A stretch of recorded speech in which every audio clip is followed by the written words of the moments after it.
Queen on the application of Privacy International and the Investigatory Powers Tribunal.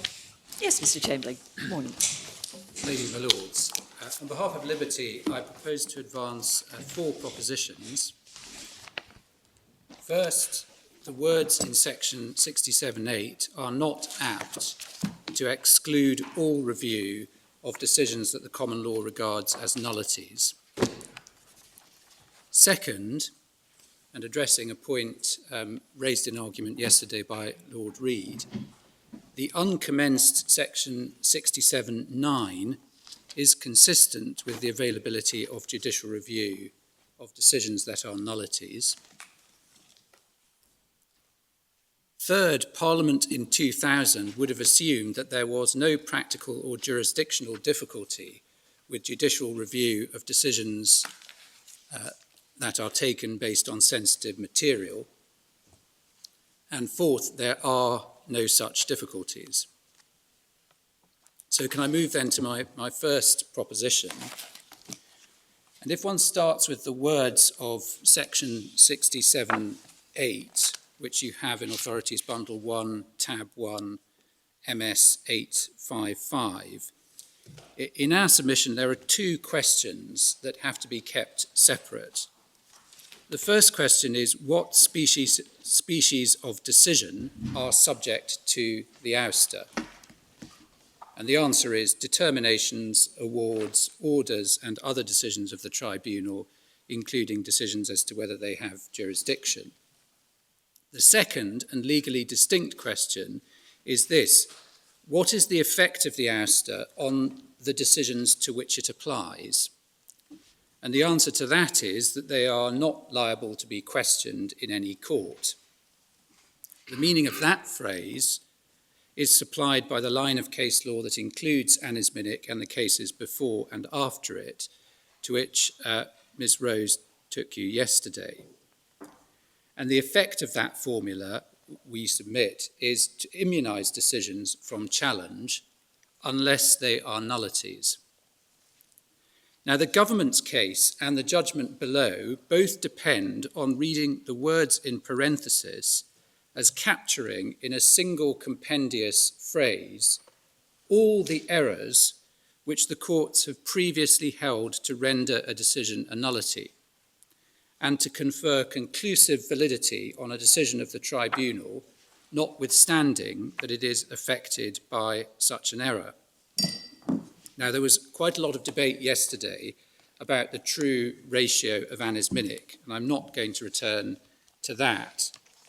But even before Anisminic, it was well established that there were some types of error which would make a decision a nullity, and that a provision ousting review of a determination or decision did not insulate it from judicial review if it was, in fact, a nullity.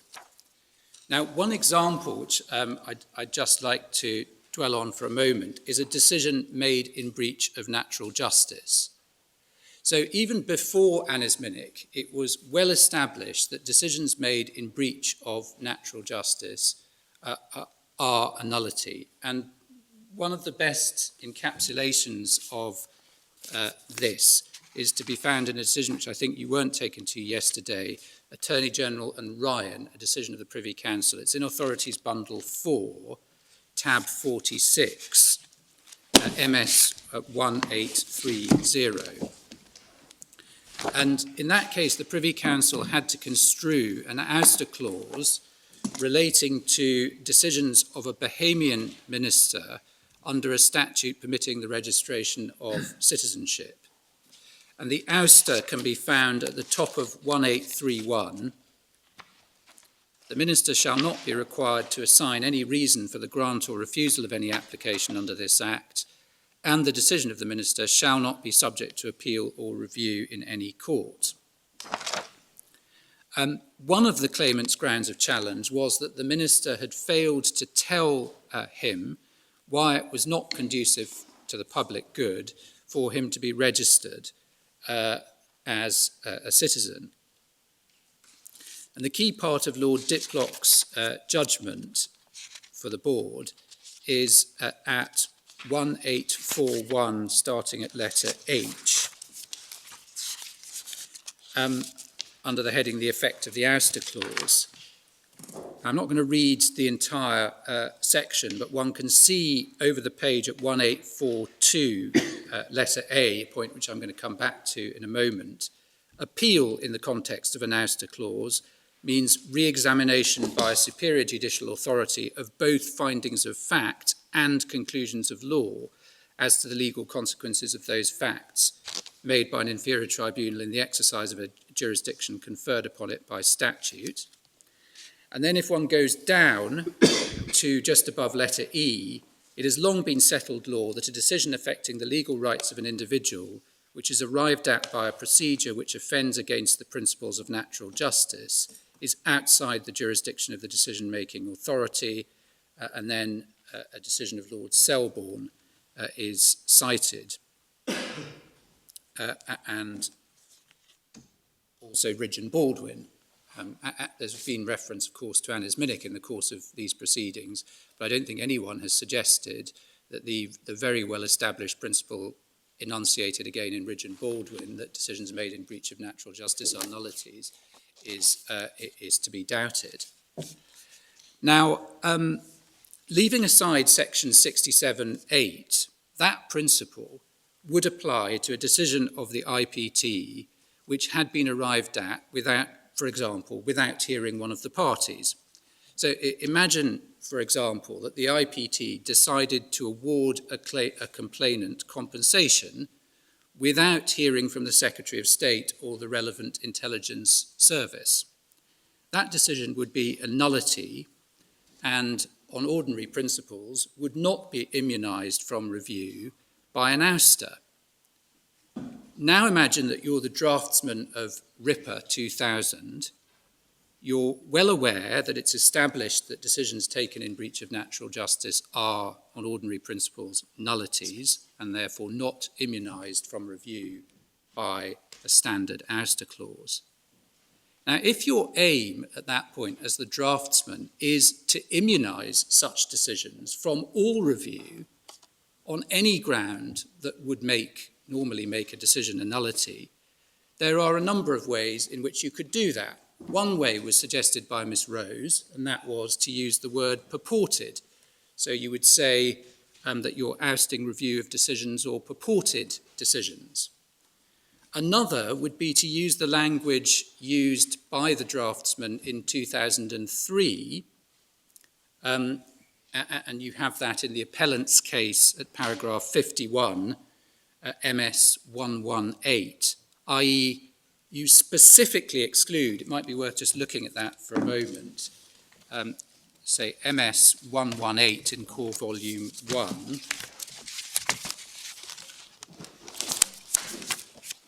I'm sorry, could I have that number again? Yes, 118. 118, thank you. And it's paragraph 51.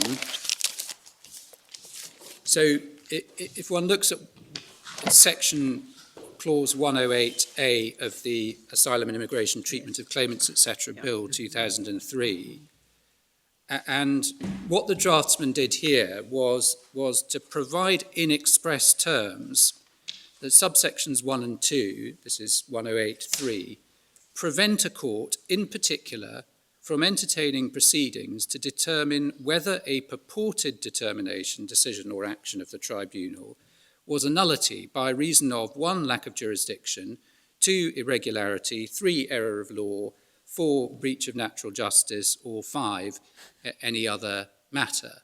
Now, one might think that that was a pretty good exam answer to the question that one might pose to a candidate applying for the job of statutory draftsman: draft an Annis Minnick proof ouster clause.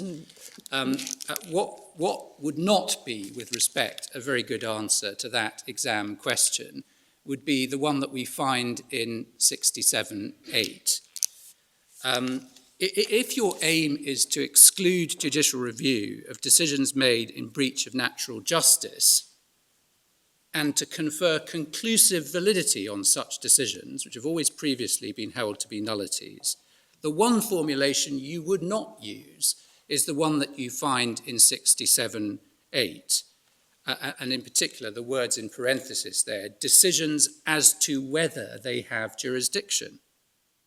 Now, a purported decision made in breach of natural justice is not, in any natural sense, a decision as to whether the tribunal has jurisdiction. In terms of its subject matter, it may be nothing at all to do with whether the tribunal has jurisdiction.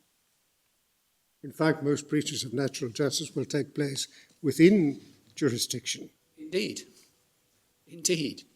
So the case that the Secretary of State puts forward is and has to be an absolute case. It's a case that this formulation is apt to exclude all judicial review for on any ground which has previously been held to render a decision a nullity.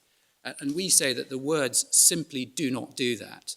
And therefore one is driven to answer the question, well, what do those words do? By saying, well, what they do is they identify the species of decisions in respect of which the ouster bites. I mean, you say you're looking at it in 2000. I suggested to Miss Rose that we perhaps should be looking at it in 1985 when the first version came in. And in fact, what you're saying now wouldn't apply then because the wording was slightly different. No one suggests there's any significance in that. But, Well, I mean, do you agree that one should be looking at it in 1985? In my submission, you look at both, but actually, my Lord is absolutely right to say that there's no significance in the difference between the two wordings, the one used in 1985 and the one used now. But except on your point, the present one is narrower. Well, even if one takes the 1985 wording, which was decisions as to jurisdiction, on no view is a decision taken in breach of natural justice a decision as to jurisdiction. It's not. It's just an unfair decision within jurisdiction, as my Lord... Well, isn't that a distinction between the natural justice aspect of this and the want of jurisdiction that is said to arise from getting the law wrong? If you only have jurisdiction to reach the right answer on a question of law, then it may be said that if you reach the wrong answer, you are reaching that answer whether you've got jurisdiction or not, because you think, rightly or wrongly, that it's the right answer. On the other hand, if you simply fail to listen to the other side, the same doesn't necessarily apply. You aren't making a decision to the effect that you don't need to observe the rules of natural justice. You're just failing to observe them. Well, what I'm doing at this stage is I'm advancing the proposition that this form of words, contrary to what the government said and contrary to what the Court of Appeal says, is not apt to exclude review for all decisions which are nullities. It's a separate question, what is a nullity? And that question is answered by the anisminic line of case law. And the revolutionary facet, if you like, of anisminic was that it, depending on what view you take of the ratio of it, and depending on whether you think that its ratio was further explained in the subsequent case law, I'm not going to go back to that case law, is that it held, that line of case law held, that decisions which had previously been thought not to be nullities, in fact were. I'm not sure it's right that you can separate these questions. I mean, I agree that they are logically different questions, but when construing this provision, we've surely got to look at the picture as a whole. We can't simply proceed in stages, each stage independent of each other.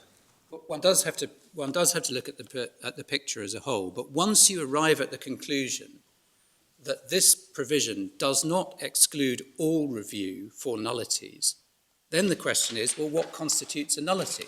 And unless you are going to go back on what we would respectfully submit is a consistent line of case law that tells you that decisions made in error of law are nullities, then the answer is that when you have a decision that's made in error of law, it is a nullity, and the ouster clause does not prevent review for that on that basis.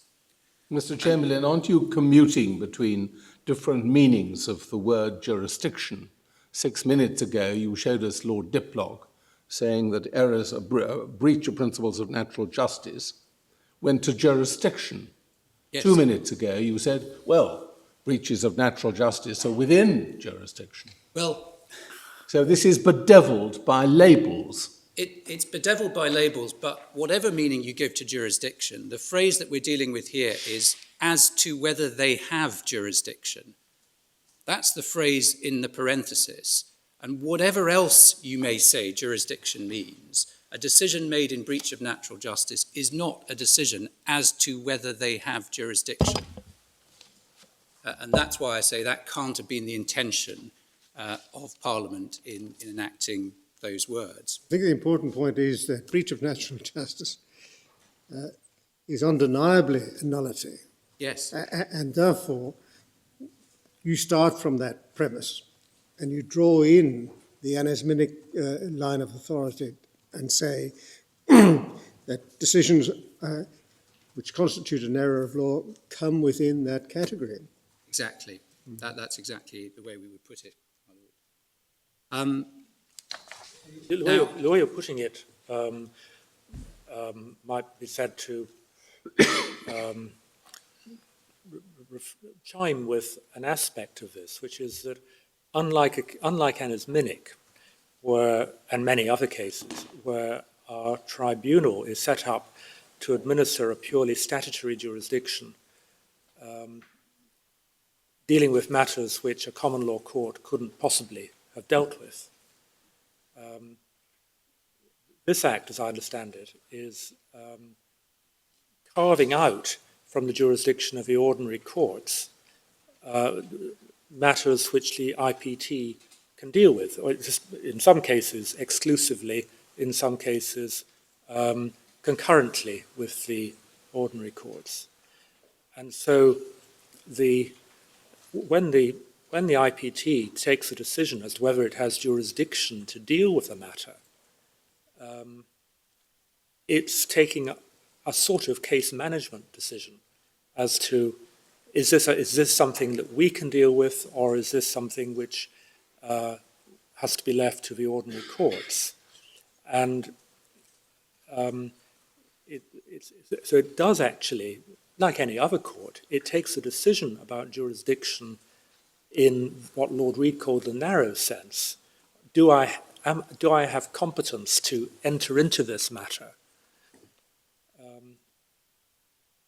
As distinct from the wider sense in which you can go off-piste, as it were, in having embarked upon the proceedings. Yes. And that's what jurisdiction is referring to, we would respectfully submit in the parenthesis. It's referring back to that task that is given to it by section 65(2) of working out, is this something that we, the IPT, can deal with, or is it something that the ordinary courts need to deal with? Can I move to my second proposition, which is that section 67(9), the uncommenced section 67(9), is consistent with the appellant's case.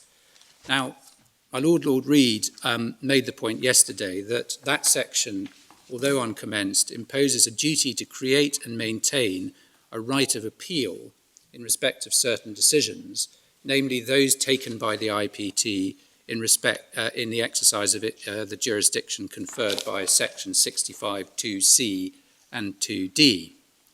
Now, Lord Reid observed at the beginning of yesterday's hearing that this might be important because it might be thought to show that, viewed from the perspective of Parliament in 2000, which of course didn't know that the sections wouldn't be commenced, the impact of non-reviewability was limited. One might go further and ask, if our construction, the appellant's construction, is right, what was the need for this duty? Well, we would answer that by saying that what section 67(9) does is it imposes a duty to create and maintain a right of appeal to a court, and a right of appeal is fundamentally different from judicial review. The point was made in the passage we've just looked at in the Ryan case.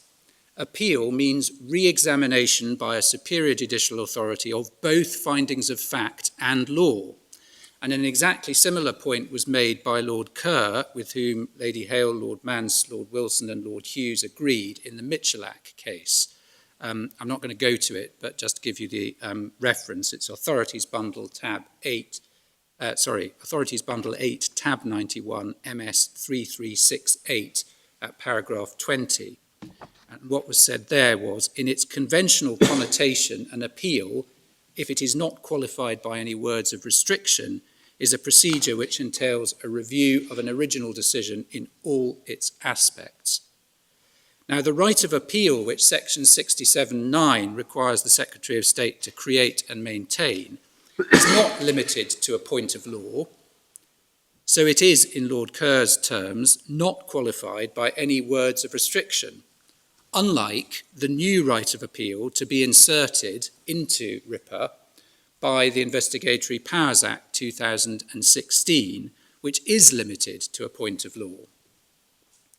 So when Parliament said in section 67(9) that there was a duty to provide for an appeal to a court in relation to a particular category of cases, it was saying that there must be an appeal on both fact and law. And that is perfectly consistent with the construction of 67(8), according to which judicial review is still possible where the decision is a nullity. And in any event, there is further authority for the proposition that the existence of an appeal right tells one nothing about the scope or effect of an ouster clause, and that's the judgment of Lord Justice Laws in the Divisional Court in the Cart case, Authorities Bundle 1, tab 4, MS 985, paragraph 83. So, third proposition is that Parliament in 2000 would not have assumed that judicial review of decisions of the IPT would give rise to practical or jurisdictional difficulties. Indeed, it would have assumed the opposite. And there are 3 points here. The first one is that even if the reviewing court can't look at sensitive material that was before the tribunal, that doesn't mean that there is no scope in principle for review. Lady Hale made the point yesterday that Evans is an example of that, where a reviewing court is looking at the approach that a lower court has taken to something without looking at the actual material before that court. We were actually looking at the approach the Attorney General had taken. Yes, indeed. Without looking at the material before the Attorney General. Indeed. And there are, in fact, lots of examples of IPT decisions which could be reviewed without any need to consider the underlying sensitive material. For example, the IPT's decision in the Chatwani case to award costs, despite the absence of any express power to do so, or the IPT's conclusion in the Kennedy case, which you have in the bundles, that the rule which prevents it from holding open hearings is ultra vires and must therefore be disapplied. That's precisely the kind of decision that you would imagine would be very easy for a judicial review court to consider without looking at any of the sensitive material. Second point is that if it were necessary for the court to look at sensitive material, even then Parliament would have assumed that it is possible for the court to do so. Are you submitting that a concern about the sensitivity of intelligence material was not a principal reason for enacting this part of the Act? Well, what I'm submitting is that the sensitivity of the material, whilst certainly relevant to provisions in this Act, for example, the provisions which empower making of rules to deal with sensitive material,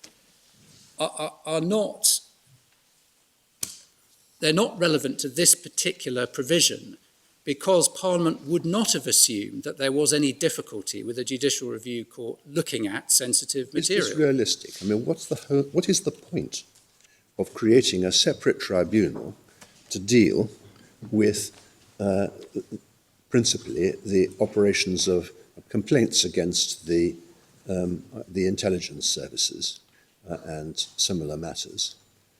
What's the point of doing that if there is no concern about the High Court's ability to do that without trespassing on the sensitivity of the material? Well, Lord, exactly the same point could be made about SIAC, which is a statutory tribunal looking at sensitive material of exactly the same sort. Well, maybe, and yet, but why is the point wrong? My Lord? Why is the point wrong? Well, can I It's not show... an answer to say, well, there are other bodies of which you could say the same thing. Well, the point is wrong because Parliament would not have assumed in 2000 that there was any difficulty with a judicial review court looking at sensitive material. So what's the answer to my question about why have this act at all? Well, this is a clause which prevents a judicial review court from entering on or from considering factual judgments made by this tribunal, and it has precisely the same effect as the ouster clause had in the Annis Minnick case, which of course was not dealing with sensitive material, and it has precisely the same effect as an ouster clause has in any case. Namely, it prevents the court from quashing a decision on a ground other than that the decision is a nullity. So there's no review of factual material which may contain very sensitive information. Indeed. And the sensitivity is not a reason, and it's not an additional reason for concluding that Parliament must have assumed judicial review is unavailable. And one can see actually what the position that Parliament would have assumed is from a decision which you have in front of you. I think it's the one decision that you have in addition to the authorities. It's the case of Raymond. Lady, my lords, what is said against us about on this aspect of the case is, well, all the decisions that we've pointed to post-date the 2000 Act. In fact, here's a decision that predates it. It's the decision of the Court of Appeal in Raymond. And at paragraph 31 of that decision, on page 164, you can see that Lord Wolfe says, the 1997 Act, this is all about SIAC, makes no provision for a special advocate on appeal. However, it seemed to us that if it was necessary for the court, in order to dispose justly of the appeal, to hear submissions in the absence of Mr. Raymond and his counsel under the inherent jurisdiction of the court, counsel instructed by the Treasury Solicitor would be able to perform a similar role to a special advocate without the advantage of statutory backing for this to be done. So that's the assumption that was made. No demur, one might add, from counsel for the government to Mr. Sales in that case. That's the way that the court proceeded in that case. And this is 2 months before RIPA 2000 was enacted. So if one is asking, against what assumption is RIPA to be taken, this is as good a piece of evidence as any as to what assumption would have been made about the ability of a judicial review court to entertain that material. Now, my time is almost up, so perhaps I could just very briefly show you where in our case we deal with the fourth proposition, which is the absence of fact and law of practical or jurisdictional difficulties. We deal with that in our case at paragraphs 19 to 30, MS 299 to 302, and we say that there are two mechanisms which would enable a judicial review court to look at this kind of material. The first is the Justice and Security Act, and that applies when the reason for non-disclosure is national security.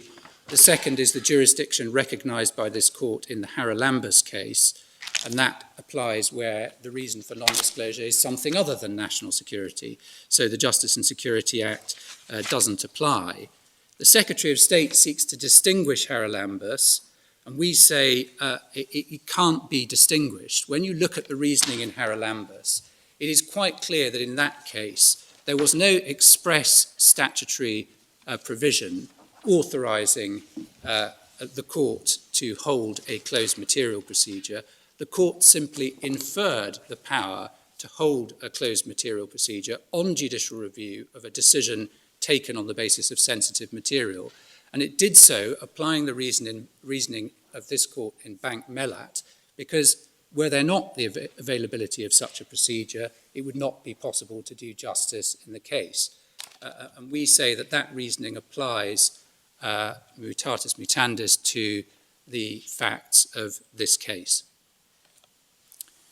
Unless I can assist further, those are my submissions. Well, Mr. Chamberlain, that's extremely well timed. I think a minute under, as we came in 5 minutes late. So thank you very much indeed. Thank you. If there is a minute, could I just... Yes, indeed. One point of clarification. Yes. So, the words in parenthesis mean that jurisdiction in the old narrow sense is ousted.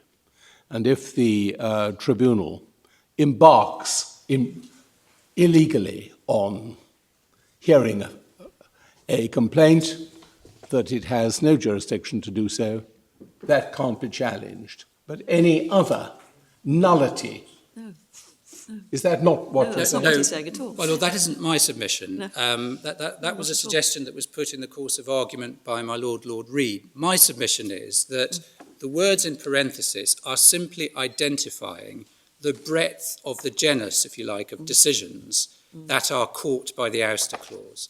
So the words in parenthesis are just telling you what is the reach of the types of decisions that are caught by the ouster clause. And the answer is determinations, awards, orders, other decisions, including decisions as to whether the tribunal has jurisdiction, which is a reference back to the type of decision that a tribunal would take at a preliminary stage of its investigation when considering whether the matter falls within section 65(2). But your argument is that it's simply categorising the things to which the later words apply, but that none of those include nullities. Exactly. It's as simple as that, isn't it? It is as simple as that. I see. It is. Forgive me then. Well, my Lord, Well, I Milady, was only putting it because that's what I understood the argument to be. And that indeed is the argument. And it was Miss Rose's yesterday as well. It was, yes. And May or may not be right. it's as simple as that. Determinations, decisions, awards do not include nullities. Thank you so much.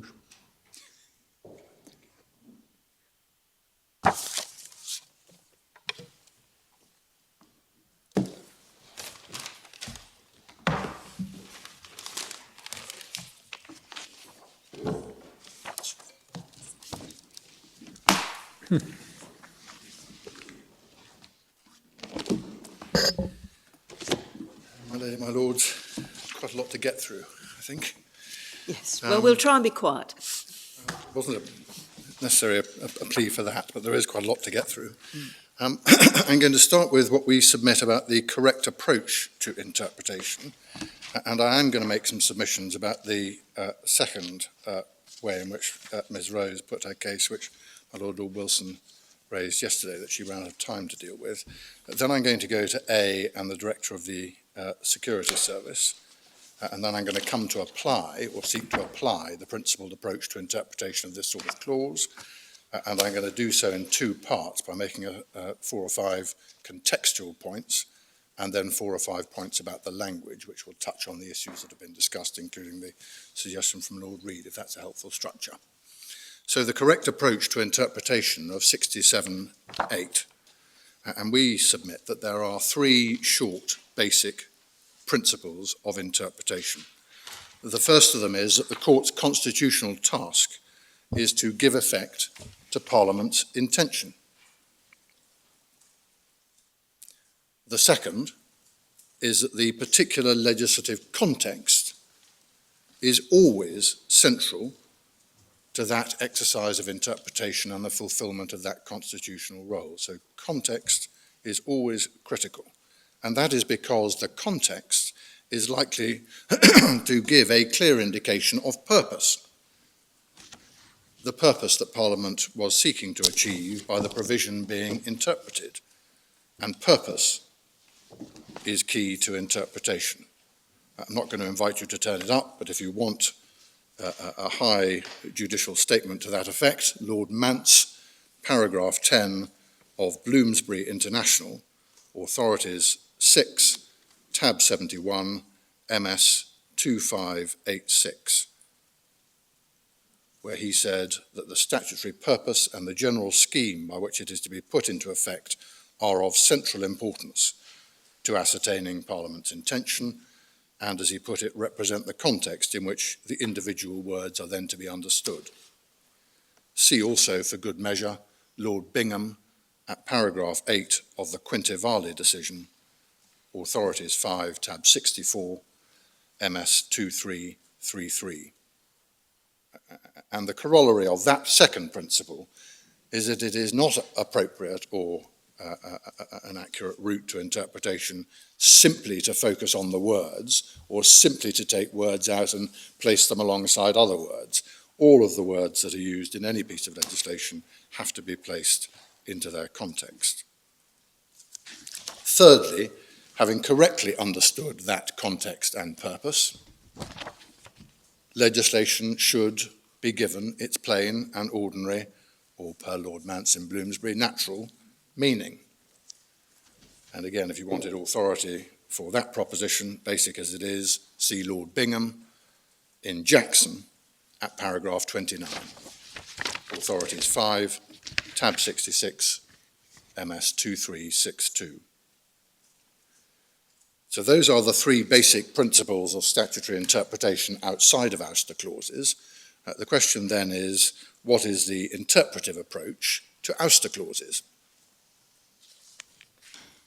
We've dealt with that subject, I'm afraid, at rather inordinate length in our case, at paragraphs 54 to 62, and I wanted to identify three particular features, the third of which is going to take a little bit longer despite the shortness of the proposition advanced.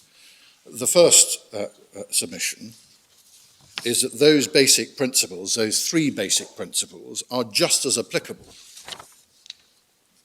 to interpretation of ouster clauses. The context in which ouster clauses may sit and the nature of their effect, if the apparent intention is implemented, will, of course, vary very considerably. That is why the basic principles of interpretation are to be applied, precisely because they allow for and indeed require context, purpose, and language to be taken into account in the search for parliamentary intention. And the corollary we submit of that is that there is no presumption, or at least no presumption of general and unvarying weight against ouster clauses, whatever the context and whatever their effect. And a review of the relevant case law dating back to the 17th century, which both parties have done, you'll have seen in Annex 2 to our case, we've set out a series of the cases from the earliest dates onwards. But an analysis of that case law indicates that in all contexts, and whatever labels they were seeking to apply, error on the face of the record, excess of jurisdiction, whatever those labels were, they did examine carefully the statutory provision that they were considering purporting to exclude the jurisdiction, for example, of the High Court, and they did so by reference to a range of factors: the language of the provision, the institutional features of the inferior, to use the dreaded word, court or tribunal, the consequences in the particular case, and the rule of law implications of excluding the High Court's supervisory jurisdiction in the specific statutory context. All were considered, and we respectfully submit properly considered, because this approach of applying those three basic interpretive principles are of just as much importance in the context of an ouster clause as elsewhere. So, for example, what the rule of law requires depends necessarily on a careful analysis of the context, focusing on the status and the functions of the tribunal or court in question, and the statutory scheme in which decisions by that body are taken. that is why, and I'll return to it, it was of significance for the Supreme Court in the Aon Director decision, Director of the Securities Service decision, to say and conclude that it was, quote, constitutionally inoffensive to confide the jurisdiction exclusively to a judicial body of like standing and authority to the High Court in the context of this sort of scheme. And we respectfully recommend to the Court, I haven't got time to go to it in detail now, and I'm sure I wouldn't do justice to the carefulness and subtlety of the analysis, but we do recommend to the Court Professor Elliott's analysis at Bundle 15, tab 166, MS 5934, effectively explaining the different outcomes in a whole range of cases in which the High Court's jurisdiction is either limited or excluded, focusing particularly on Smith, Osler, Cart, and privacy, i.e. our case in the Court of Appeal and at first instance. Effectively explaining it on the basis that denial of access to the High Court's inherent judicial review jurisdiction was rendered relatively constitutionally inoffensive by the provision of replacement powers of statutory review. Sometimes the High Court has a statutory reviewing function which is itself limited. And so the question we submit is always whether Parliament intended to exclude judicial review. Secondly, we of course recognise that in almost all contexts, the effect and impact of ouster clauses will be serious in the sense of at least raising questions about the rule of law. And it is that feature which leads to the second proposition in relation to ouster clauses, which is that if Parliament is going to oust, it must do so clearly and explicitly, not by implication or deeming provision, to use Lord Justice Laws's words in the Cart case. But, and it's an important but that's attached to this second proposition, there is no general presumption against ouster clauses, certainly not one of unvarying weight, and nor is the requirement that all ouster clauses must satisfy some form of, quote, crystal clear, close quotes, requirement. So the requirement is explicit provision and clarity rather than some higher general test. And in answering that clarity question, we submit you don't displace the basic principles, nor is there any need to, because the degree of clarity required will be likely to be heavily influenced by context, purpose, and effect. And crystal clear, we respectfully submit, is not the appropriate test to apply across the board,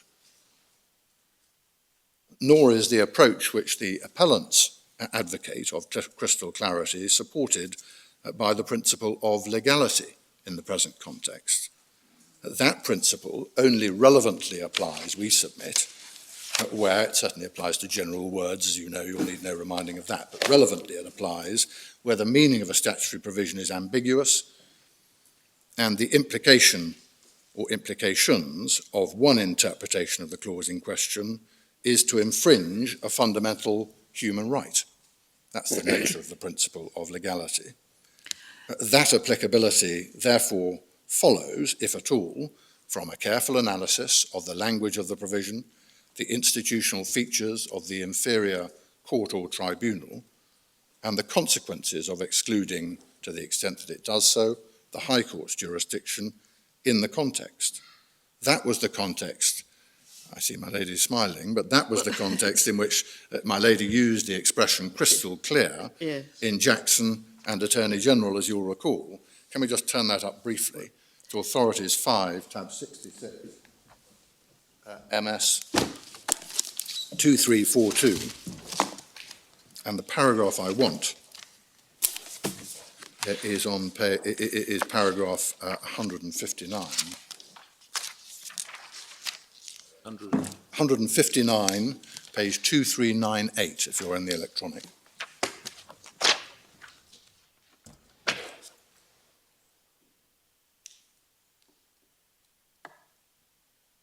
I'm not going to read it out, but you'll see the reference to crystal clear between D and E. Could I invite the court to read that paragraph? Sorry, which paragraph is it? 159, my lady. Thank you. 2398. I've got 2398.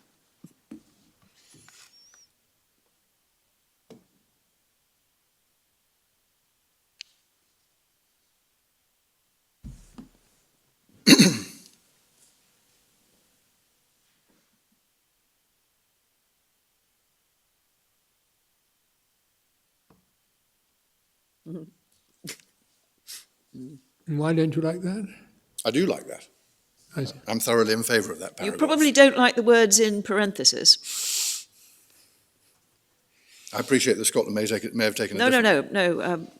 The courts will treat with particular suspicion, open brackets, and might even reject, close brackets, any attempt to subvert the rule of law, blah, blah, blah. You know, I don't mind that at all. Don't you? No, I don't mind that at all. That's achieved all sorts of And the reason I don't critical mind... comment amongst all sorts of people. Perhaps I ought to qualify it in case it comes back to haunt me later. Yeah. I certainly don't mind it for present purposes, because what it's doing is to highlight and singling out for particular suspicion and possible rejection the subversion of the rule of law by removing governmental action. So that's the Attorney General and Ryan type case. That's why I say you take account of all of the features, including whether the court or inferior tribunal or whichever body you're dealing with is fulfilling a judicial function. There may be all sorts of difficulties from the rule of law perspective with seeking to insulate executive action from any form of control by the courts.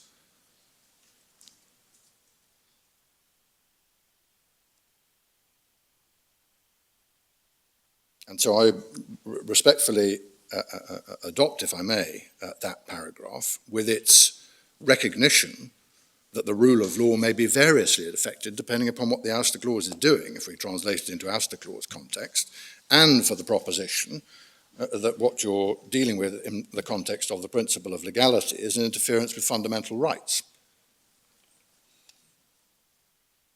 And it's that phrase from that paragraph, I think, that is then picked up by Lord Neuberger and the Supreme Court in the Evans decision, which, as my lady has reminded us this morning again, was a decision of the Supreme Court about the possibility that the executive could in effect overturn a judicial decision. But again, it was executive action with fundamental rule of law repercussions, and therefore the requirement of crystal clarity for precisely that reason. And so the basic submission is therefore that crystal clarity is not a legal test that is generally applicable to ouster clauses, thereby jacking up or serving to displace the general interpretive principles I outlined at the beginning, including the importance of context. It certainly isn't the starting point of the analysis as suggested by the appellant. All depends upon the context, including specifically those sorts of rule of law impacts, which takes one to the function and nature of the tribunal, the extent to which it replicates the High Court. Are you dealing with a situation in which the rule of law is deeply offended because executive action is being immunized from review by the courts, or the legislation is said to have an effect where the executive can overturn, effectively, a judicial decision, the Evans context.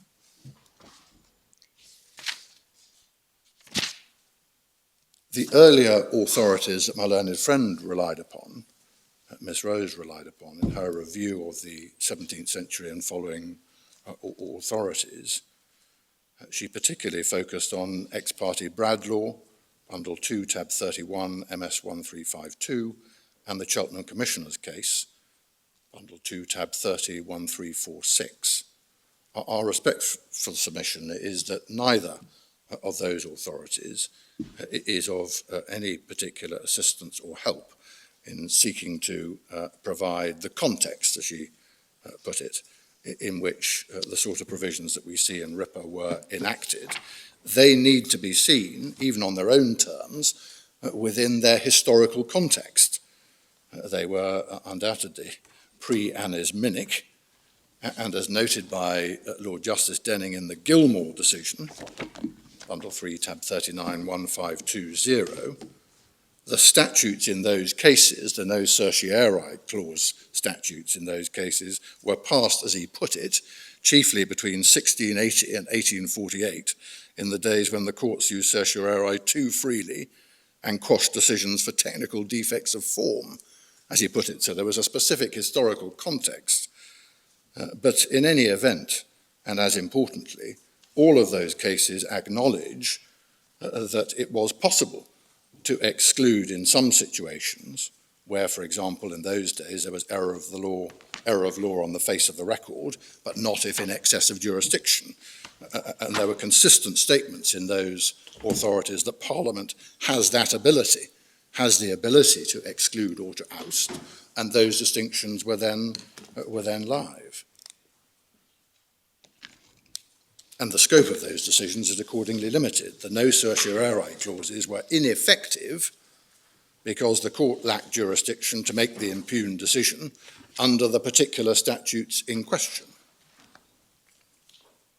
And constant focus on and distinction between errors affecting the court's jurisdiction and mere errors of law on the face of the record. But all that does is to take one to annus minic. Doesn't ultimately provide a clear context in which Parliament can be said to be legislating hundreds or more years later. Nor does the Gilmore decision, Authorities 3, tab 39, 1508, provide any real assistance for that purpose. As you will recall, that was a decision about a clause that merely said final. That was the nature of the clause in that case. But the key paragraph on, it may just be worth towing that up, bundle 3, tab 39, if you would, 1508, and I want page 1520.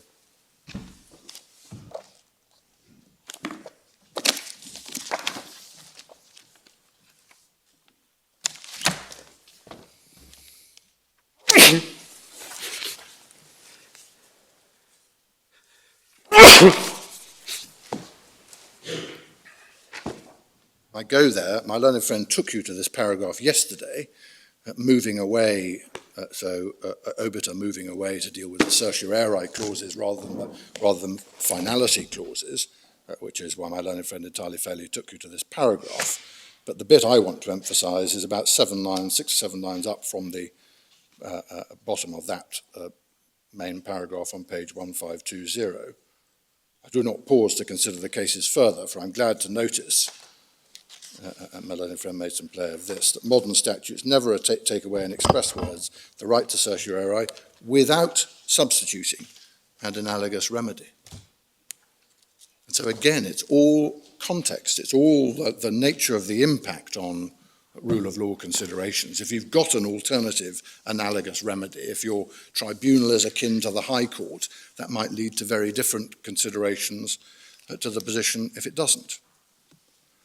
And again on Gilmore, still drawing distinctions between errors going to jurisdiction and error of law on the face of the decision, which could perfectly contentedly be ousted.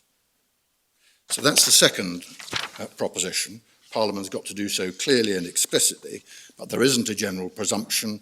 Crystal clear is not the test, and the earlier cases do not provide the necessary context, helpfully to my learned friend, in which Parliament legislated when enacting the ouster clause in Ripper. The third proposition is the one that's going to take a little bit longer despite its shortness, and the proposition is that Parliament is competent to oust the jurisdiction of the High Court.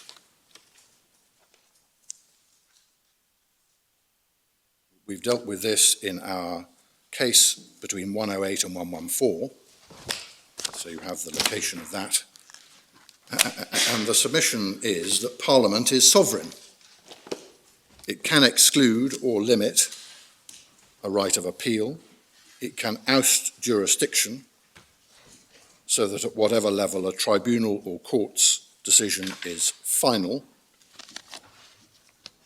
And it can, in principle, we submit, render a statutorily created court or tribunal, and thus a court or tribunal of limited jurisdiction, as the final arbiter of fact and law.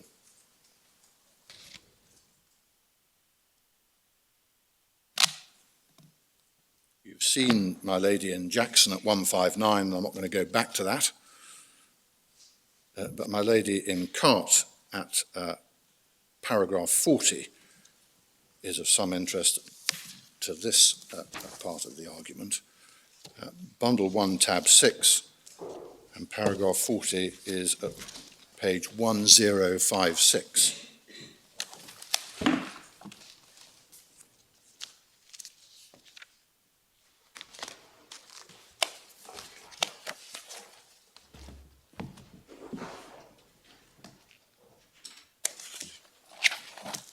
And the passage I want starts on page 1056 at the top of the page, relying on Lord Wilberforce in Annis Minnick. The lady says, as Lord Wilberforce pointed out, it does of course lie within the power of Parliament to provide that a tribunal of limited jurisdiction should be the ultimate interpreter of the law which it has to administer. The position may be reached as the result of statutory revisions that even if they make what the courts might regard as decisions wrong in law, these are to stand. But there's no such provision in the 2007 Act, as there wasn't. And the difficulty that we had in the 2007 Act, as my lady and some of the other members of the court may recall, is that all we had was Superior Court of Record, with no more.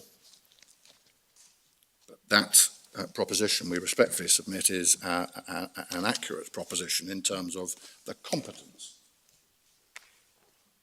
of Parliament to enact that sort of provision. The appellant's position is to the contrary. They say that Parliament is incompetent to make statutory provisions which exclude the High Court's supervisory jurisdiction of decisions of courts and tribunals of limited jurisdiction. And they make that submission, however clear, because it's a submission of principle, they make that submission however clear the legislative provision and the expression, therefore, of Parliament's intent. And we respectfully submit that that's a surprising and extreme proposition. It's a proposition which is inconsistent with the doctrine, the fundamental constitutional doctrine of parliamentary sovereignty, as meaning that Parliament is the ultimate constitutional decision maker about which laws to make. Because the incompetence is asserted despite the fact that Parliament has enacted such a provision, and that, on the correct interpretation of it, is indeed its effect, and therefore precisely what it intended to do after the courts have performed their interpretive role. It's asserted as a general rule by my learned friend. And it may be important at the outset to define the parameters of the constitutional debate, and we respectfully submit that the context does that. We are here dealing, in the context of RIPA, with an allocation. It's critical to understand that we're dealing with an allocation of judicial responsibility and function. We are not dealing with any sort of attempt to render executive decision-making immune from judicial oversight, the concern that Lady Hale expressed at 159 of Jackson.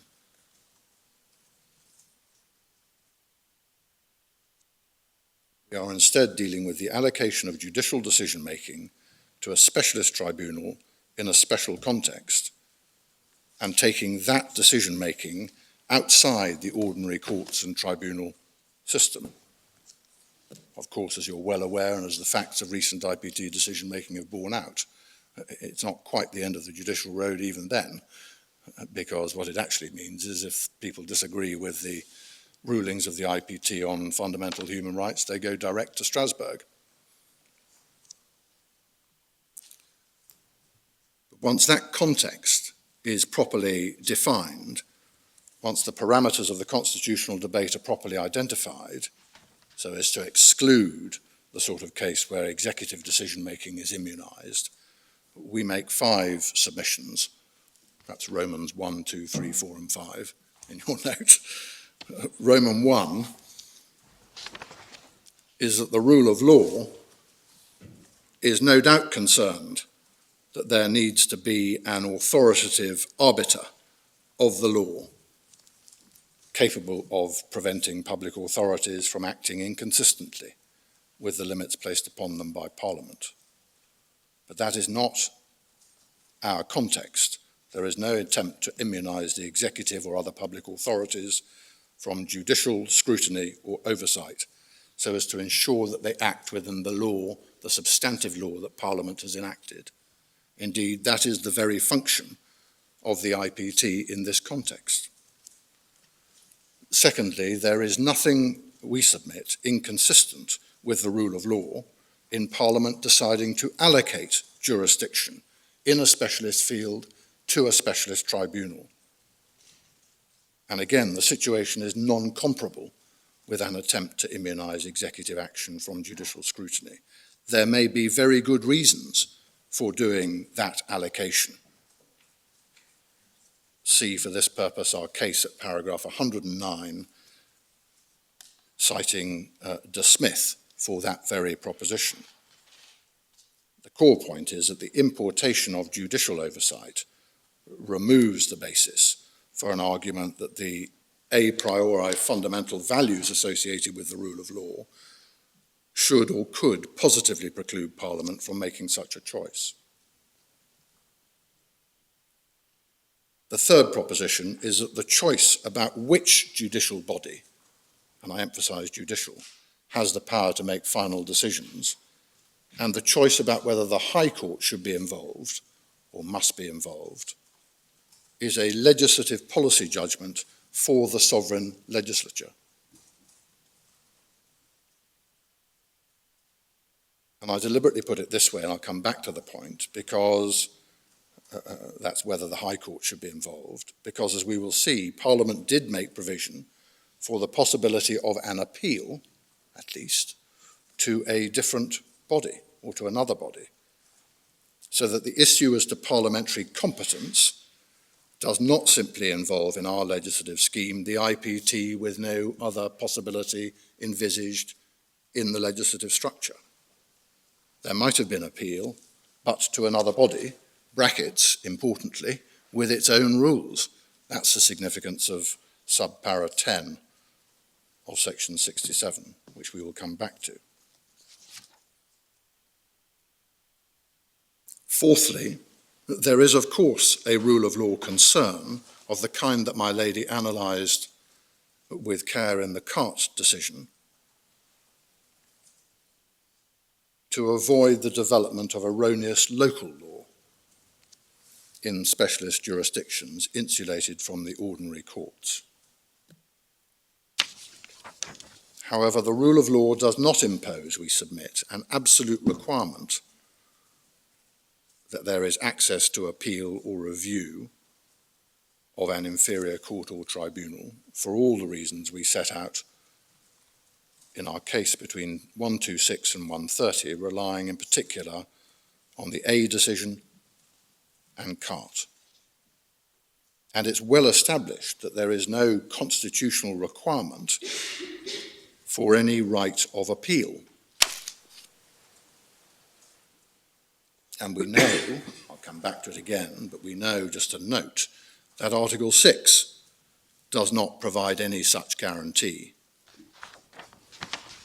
The European Court of Human Rights in Kennedy, I'll come back to these, so I'll give you the references later, and in Big Brother, are content to summarise with the legislative structure and procedures surrounding the IPT. And they're well alive to the ouster clause.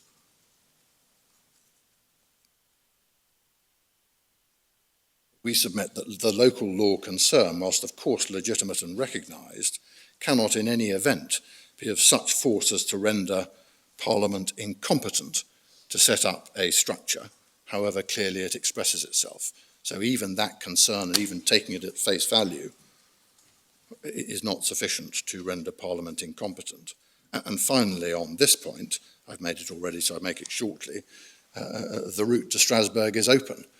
So if there is to be local law in relation to the exclusive HRA jurisdiction, the likelihood is that that will be local law developed in the context of fundamental human rights guaranteed under the European Convention. And Strasbourg is and remains the ultimate arbiter of that local law. Fifthly, we submit that the fact that the IPT is a body with statutory and thus limited and defined jurisdiction does not render Parliament incompetent to decide that its decisions should be final. There is no reason why rulings on rights and complaints, including the interpretation of a statute, must be exercised by a court of unlimited jurisdiction. What is required constitutionally and in order to protect, and adequately to protect, the rule of law we submit, is the interposition of an independent judicial body. Another judicial body of limited jurisdiction may fulfill the constitutional functions of interpreting the substantive law and oversight of the executive, provided that it is, as the IPT is, independent and authoritative, to take, again, those phrases from Lord Justice Law's in Carte. The test of such independence and competence is not the source of the powers of review, but rather the institutional features of the body created to exercise that power. And the rule of law, we submit, does not insist that the final arbiter be a court of unlimited jurisdiction, or that it's necessary to go through a court of unlimited jurisdiction on the way to a limited jurisdiction appellate court, such as the Court of Appeal and this one. Appeal courts are not that.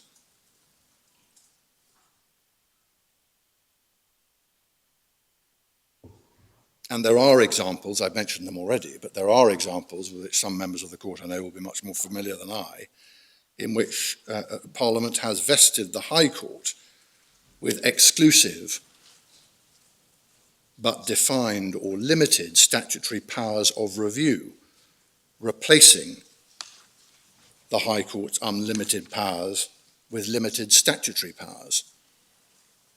We've referred to those in our case at 122 to 123. And as noted by De Smith, at paragraph 1724, the electronic reference is supplemental MS numbering 167, there are numerous examples of statutes which provide for persons to make applications to the High Court to quash specified administrative orders or decisions. They're sometimes known as statutory applications to quash or statutory appeals. The grounds of review tend to be comparable with the grounds for JR, but they've got to be used using a procedure distinct from that governing applications for JR under the High Court's common law jurisdiction. And the court will have different and normally more limited remedial powers than they would have had under CPR Part 54. And most of those statutory schemes establishing that sort of route contain a preclusive clause ousting the jurisdiction of the court to hear challenges to the lawfulness of the order, except by means of that specialist procedure given to the High Court. So the examples we've given at 122 of our case are Osler and Hillingdon in the planning context. And that isn't objectionable. They're simply, and the reason it isn't objectionable is because they're simply a reallocation of the High Court's common law supervisory jurisdiction, including the ouster of exercising any jurisdiction otherwise. They're simply a reallocation of that common law supervisory jurisdiction into, as it were, the statutory bubble, and that's constitutionally inoffensive. But the High Court is exercising limited jurisdictional powers in that sense. They're not simply adopting a different procedure, as the reply that the appellant has put in suggests. The basis of the judicial review jurisdiction is completely different. It's statute rather than common law. The review grounds are confined to those specified in the statute. There's no discretion to modify the process or the procedure. It's also incorrect to say, as they do at paragraph 23 of their reply, that in those cases all that Parliament has changed is the time limit for judicial review. The differences are, as I've indicated, much more fundamental than that.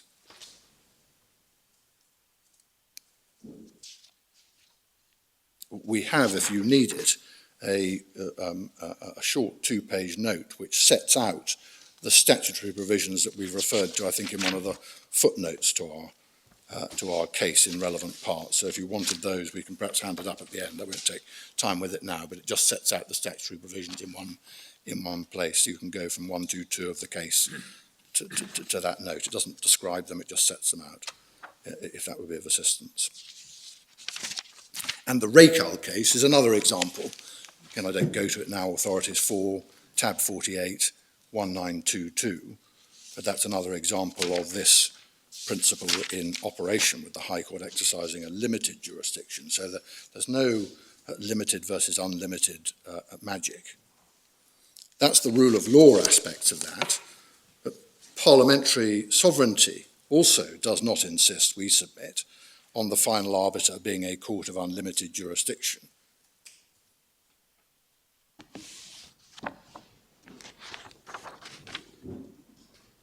What if, for example, Parliament had legislated, or the provisions that it did legislate for had been taken up, as it were, and there was a provision of an appeal from the IPT, but to the sort of different specialist body that is contemplated in 67 sub 10.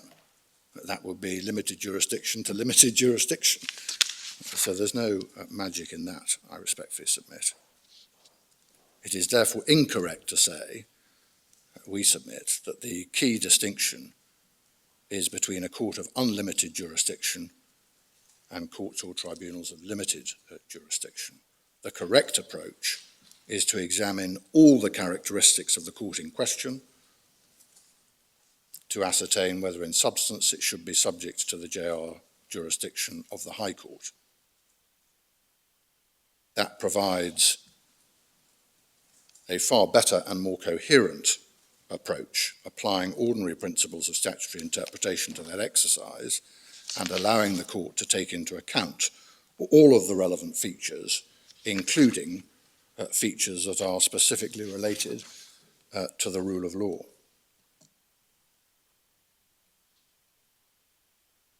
And none of the decisions which my learned friend has sought to rely upon, including the decisions of the divisional court or the decision of the divisional court in Cart, sits against the propositions that I've indicated. That's the first section of the submissions about approach. I'm sorry it's taken a little while, but I've sought to address the basic constitutional objection to any sort of ousting in this context. And I was going to turn next, if I may, to the Supreme Court decision in A, Director of Establishments of the Security Service, which I'm sure you will be familiar with. It's in Authorities Bundle 1, tab 5, and it starts at page 997 in the electronic version.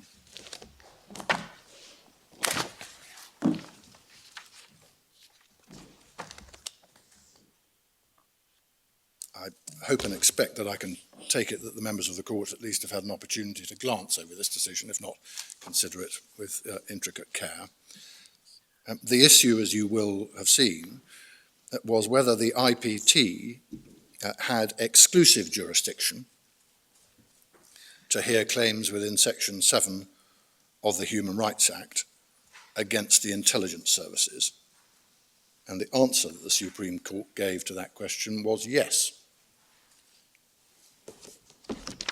For present purposes, and recognising, of course, therefore, that the issue was as described and not directly about the nature of the ouster clause in 67(8), we respectfully take three key points from that decision and recommend to the court not merely the judgment of the judgment of Lord Brown in the Supreme Court, but also the two majority on the facts judgments in the Court of Appeal below, one given by Lord Justice Laws and the other given by Lord Justice Dyson, which of some interest to the points. But three key points which we respectfully draw from those judgments. The first is that the IPT system, the courts concluded, had been deliberately designed by Parliament as an exclusive one. And it had been so designed in that way because of the particular context in which the IPT operates, namely resolving disputes and complaints that involve the security and intelligence services. And we get that very clearly from the judgment of Lord Brown on page 1026, paragraph 14, 1-4. Could I invite the court to remind yourselves of that paragraph?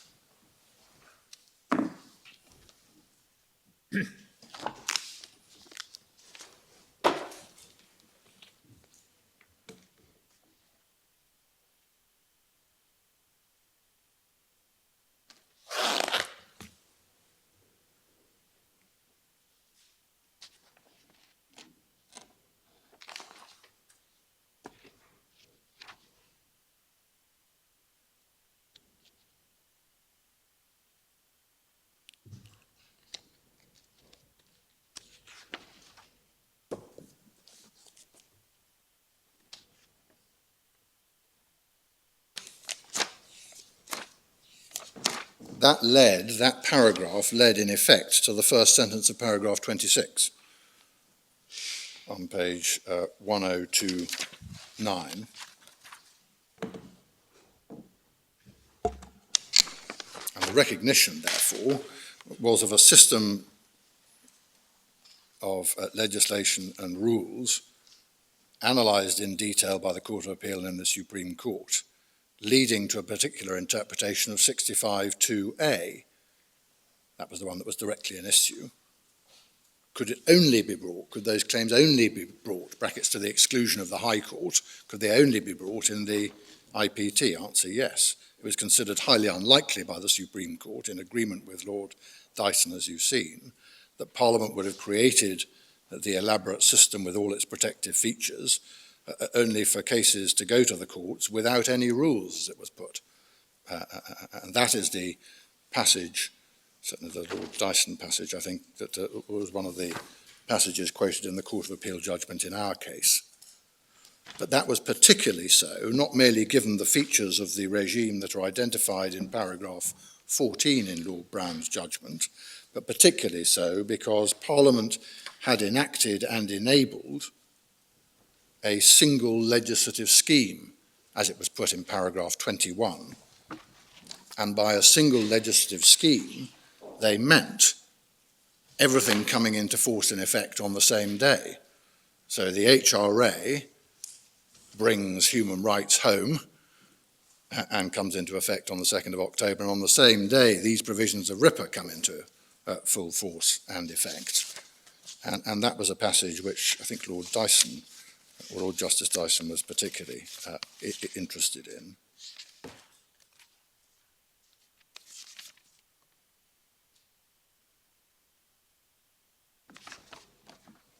Sorry, forgive me, I've lost my reference for a moment.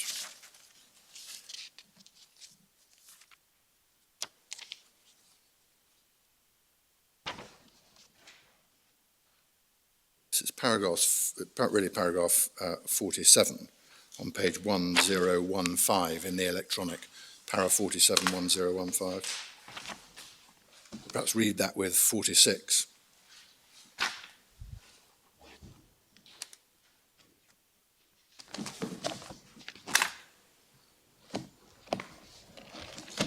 He emphasises that the courts didn't previously have jurisdiction to determine proceedings under the 1998 Act.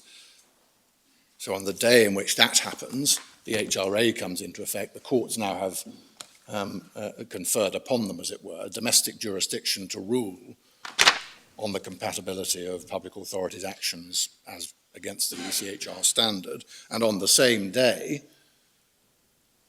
Parliament is legislating to create this special regime. By which paragraph were you looking at? I was looking at paragraphs 46 and 47. Thank you. Of Lord Justice Dyson's judgment Yes. in the Court of Appeal 1015. Got it.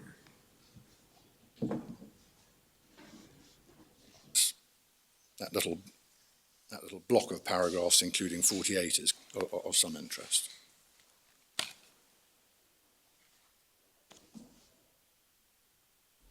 So the first of the points we draw from A and the Director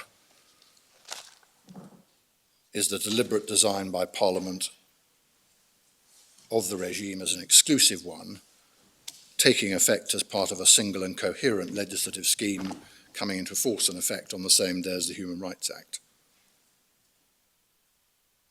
Secondly, the courts also concluded that the creation of that exclusive, if you will, parallel regime was, quote, constitutionally unproblematic. It involved nothing offensive to the rule of law, and that is because it involved the specialist adjudicative functions being allocated, the court's word, to a specialist body. And under that second point, perhaps three aspects to note. First, the Supreme Court concluded that the legislative regime involved a careful balancing designed both to protect national security and to ensure that even the most sensitive of intelligence cases, even in the most sensitive intelligence cases, disputes can be properly determined. You saw that balancing point made by Lord Justice Dyson. You saw it also in paragraph 14 in the judgment of Lord Brown. And none of those balancing provisions were available to the courts. The second aspect is that the courts were not prepared, and the Supreme Court in particular was not prepared, rightly as it turns out, to proceed on the basis that the IPT regime involved a violation, because of its closed elements, of Article 6. That was the argument that was mounted against exclusivity by A and by Justice, and it was rejected. See paragraph 30 in the judgment of Lord Brown.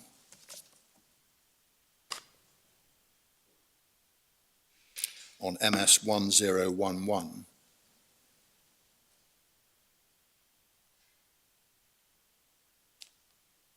And they were right not to accede to that argument, as it turns out. Kennedy so establishes, if you keep that case open if you will, we might just divert briefly to Kennedy.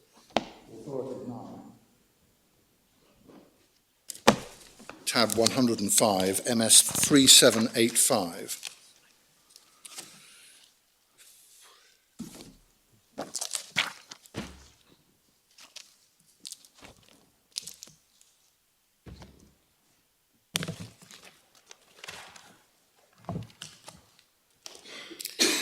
And what the European Court of Human Rights did in Kennedy was to place strong reliance on the existence and jurisdiction and powers of the IPT in concluding that RIPA interception and the the wrong electronic number. What is it, please? It starts on 3785. 3785. 3785, and the passage I want is on 3837.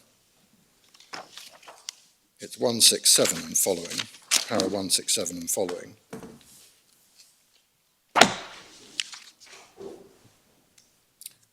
So 167, as a paragraph up 3837, sits in the context of the court's Article 8 analysis, and they're considering whether the regime is in accordance with law, in a nutshell. And they conclude that it is, in reliance on those various powers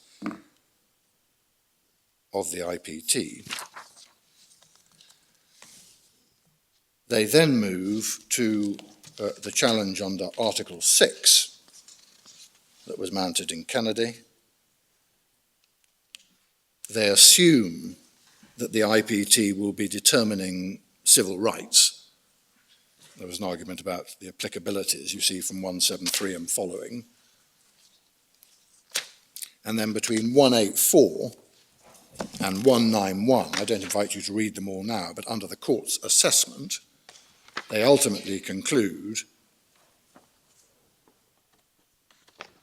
that there is no violation indeed there is compliance with Article 6 because of the nature of the functions of the IPT. What's the paragraph reference? My lady, it's 184 Thank you. to 191. There's about a page and a half of analysis on whether it breaches or is in compliance with Article 6, and they conclude it's in compliance with it.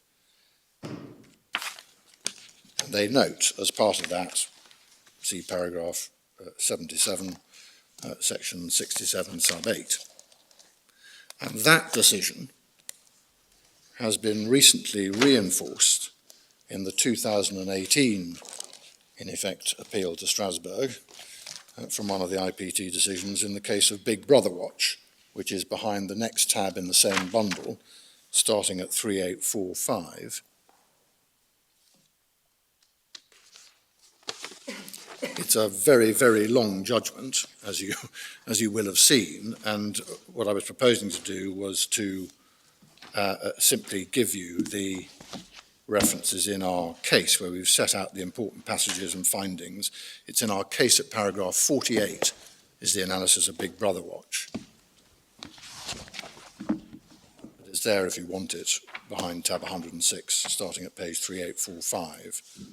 And what they did was, in effect, unanimously to reject the complaints under Article 6 of the ECHR.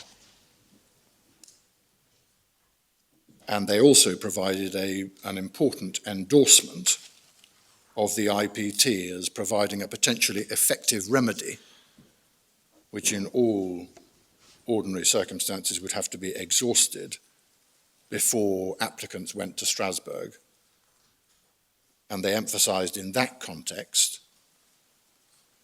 the crucial role played by the IPT in scrutinising and elucidating closed material and so on. That issue arose because one of the applicants in the Big Brother case had not been an applicant before the IPT. So they effectively said, well, we'll forgive you, but just this once. And in future, people need to go through the IPT because of that important role. So the second aspect of constitutionally unproblematic was right not to accede to the argument mounted in advance of those cases, Kennedy and Big Brother Watch, that the IPT's jurisdiction and functions and operation would necessarily involve a breach of Article 6. The third aspect is that the Supreme Court concluded that the IPT was a judicial body of like standing to the High Court.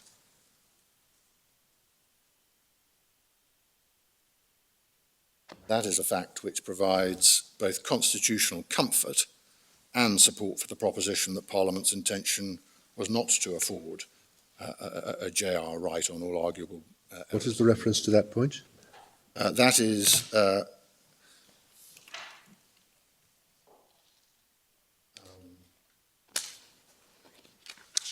sorry, I'll find it. They agree with Lord Justice Laws at 23. Yes, it's in the Director of Establishment's case, paragraph 23 in Yes. Lord Brown's judgment. Exactly. It's- Which page? It's paragraph 23 on page 1028.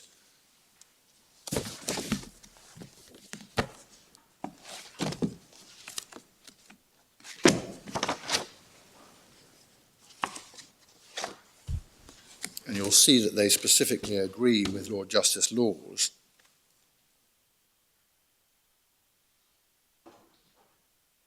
in that respect. So my learned friend yesterday said somewhat jokingly, well, in exchange, I think, with my lady, well, we know what Lord Justice Laws, let's not speculate on what he might have thought about all this. We know the answer to that, don't we? Yes, we do. Well, it's interesting. He says confide, not confine. He says confide. Does he? I was going to take you back to the original in the Court of Appeal. I don't know whether that same error appears, but maybe worth just going back briefly to his judgment. I mean, just aside, I mean, coming back, this is pre-Cart, isn't it?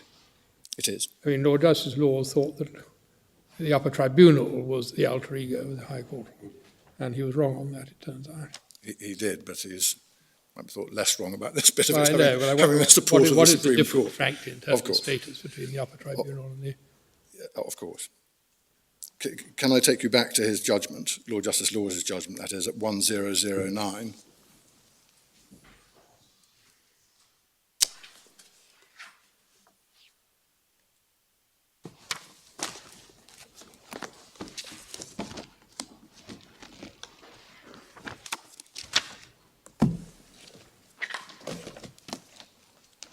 Just to see the full quote at paragraph 22.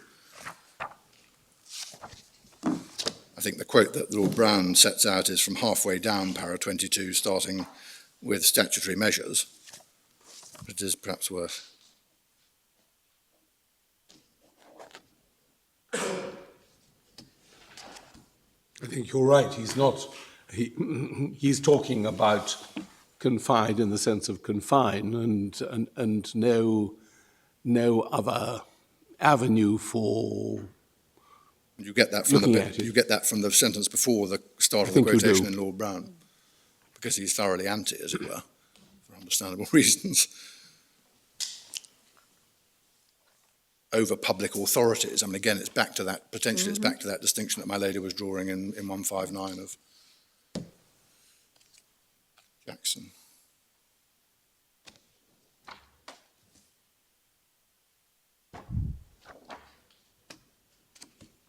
And he dealt with the composition of the IPT at paragraph 10, 1005.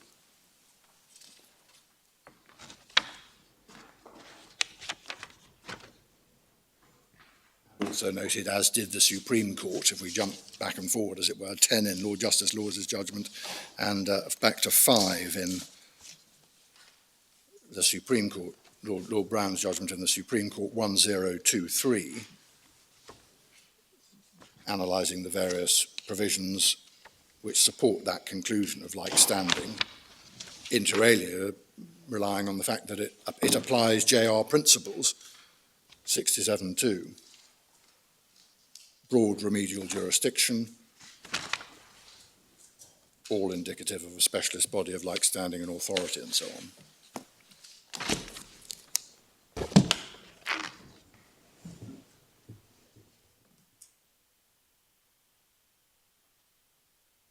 The third thing that we take from A and the director is that that's the Supreme Court and the Court of Appeal the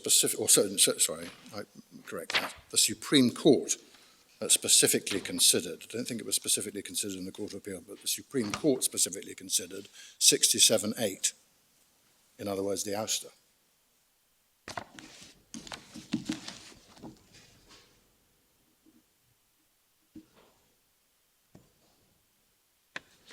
And they do so as part of the legislative regime and as one of the provisions which is most central to the arguments advanced. I take that wording from the first sentence of paragraph 3 of Lord Brown's judgment. Returning to the rival contentions, it's convenient to set out the legislative provisions most central to the arguments advanced, and he then does so, and you see 67.8 at the bottom of that page, 1023. And they did so, and they analysed this provision because it formed part of the regime in question. One could put it in this way: if the IPT jurisdiction was exclusive of the courts at the point of entry, which was the thing they were really thinking about, 65.2a, it was also exclusive at the point of exit. And so it could be said, if its effect was as we submit, that the consequences of the regime were to create a truly exclusive regime. And that plainly could not be said if the door to JR on all arguable errors of law were open. And so it was of interest for the purpose of the analysis to examine the exclusivity of the exit route as well as the exclusivity of the entry route. And the Supreme Court did not, if I can put it this way, conclude that the point had no real force because JR was open. That would have been a relevant finding in the context of the issue they were considering. They in effect said, so be it. That's an allocation of judicial responsibility which is constitutionally inoffensive. and there is no requirement under the ECHR for any form of appeal anyway. And the key paragraph for that purpose is the one that you looked at a minute ago, paragraph 23.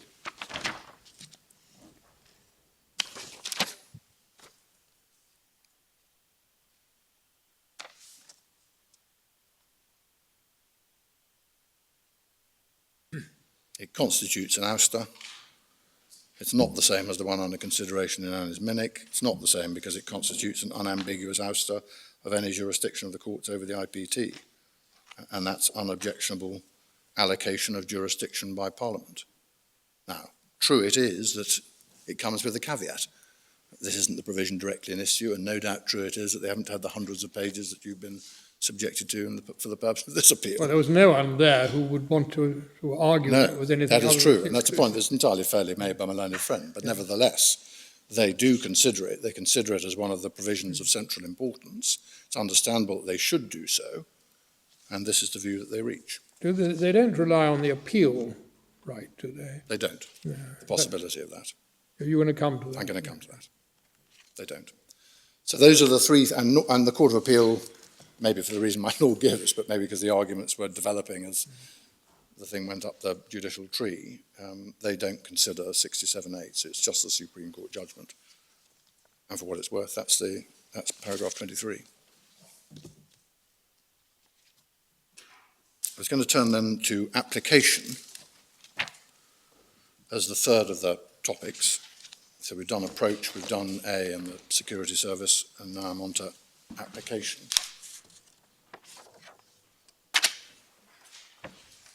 I start, if I may, with 4 or 5 contextual points. So context. And I'm going to come to the language in the second part of this, if that's convenient. And the first submission is, so far as context is concerned, that many of the points made by the Supreme Court in A and the Director apply with equal force to the present issue relating to Parliament's intention in 67.8. We emphasise 4 particular features of the context. Firstly, the context is special. It's special because this was part of a single legislative regime, the Lord Justice Dyson point in particular, allocating judicial responsibility as part of the HRA introduction.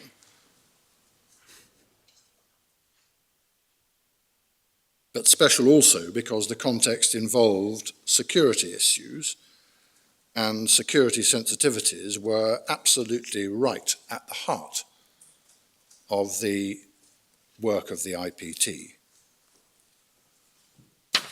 It sits, that is, the IPT sits, as you will have seen from the legislation, as part of a broader system of specialist oversight in this area. So it isn't just the IPT performing the judicial functions that they perform, dealing with complaints, dealing with HRA claims, and so on.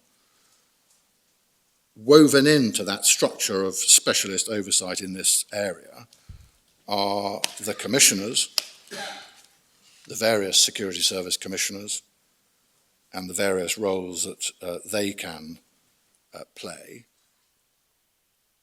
including, it may be noted, being dragooned into assisting the IPT in performing its adjudicative functions. That is 68 sub 2 of the legislation.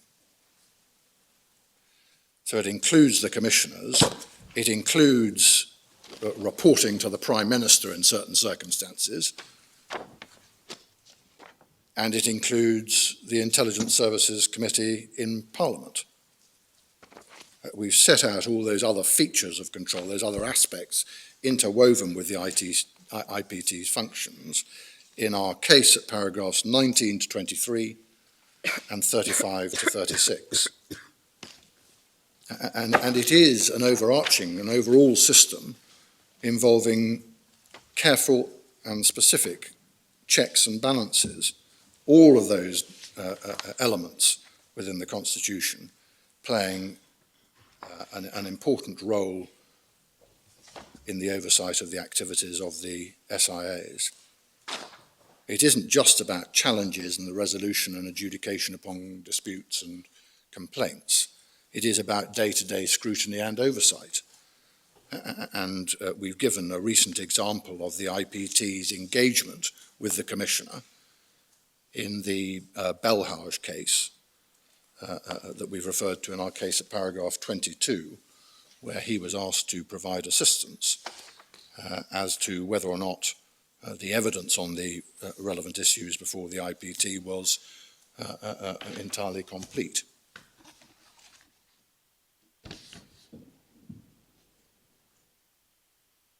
We submit that that contextual feature, that specialism, that interweaving of various strands of oversight is important to correct interpretation. It goes to assist on the intended breadth of the ouster provision, and it deals with the allocation of judicial responsibility to this sort of body.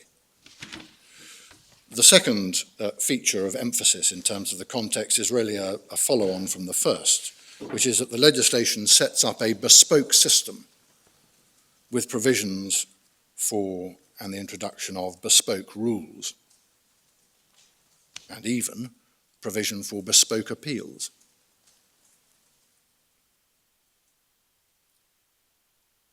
So the rules and procedures that the IPT operates under are specifically designed for its area. They are, in various important respects, unlike and sometimes fundamentally unlike the rules that operate and are designed for ordinary litigation and ordinary court process, the starting point for which is al-Rawi. Those specialist rules all support the conclusion of a parallel specialist body with its own rules, fundamentally unsuited, as Sir Andrew Leggett said all those years ago, for being treated as part of the ordinary courts and tribunal system, and that being the intention of Parliament. And see in that respect, if you would, we haven't gone to it yet, but for the first time, if we may, see in that respect the Court of Appeal's judgment in the present case, Core Volume 2, starting on 313, if you've got the electronic numbering.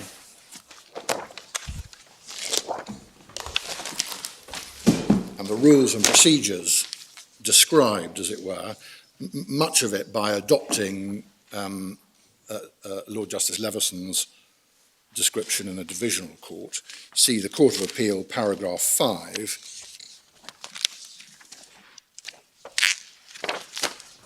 to 12. You just need to be a bit careful with the type because you get a bit confused with paragraph numbers otherwise. If you look at the bottom of page 314 in the hard copy, paragraph 5 of the Court of Appeal's judgment then starts a quotation from paragraph 5 of Lord Justice Leveson. And that quotation then runs for 4 or 5 pages all the way to the bottom of page 321, where the Court of Appeal judgment picks itself up again at paragraph 6. But he's effectively taken the description of the regime from Lord Justice Leveson on the basis it was uncontroversial, adopted it there,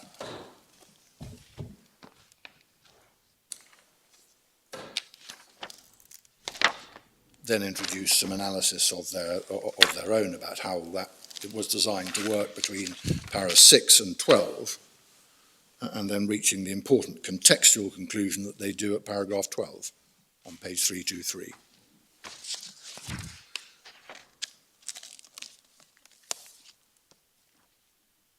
But the nature of that regime, the specialism, the bespoke rules and so on, they return to in their judgment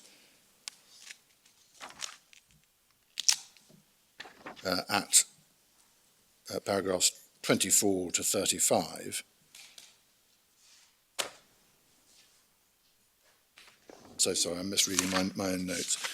we've analysed, I hope it's not too repetitive, but we've analysed those various features in our case at paras 24 to 34, if you want more detail on that.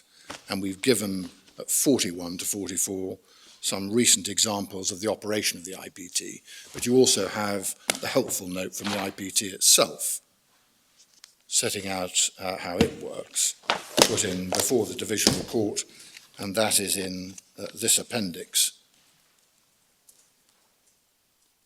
at MS 654.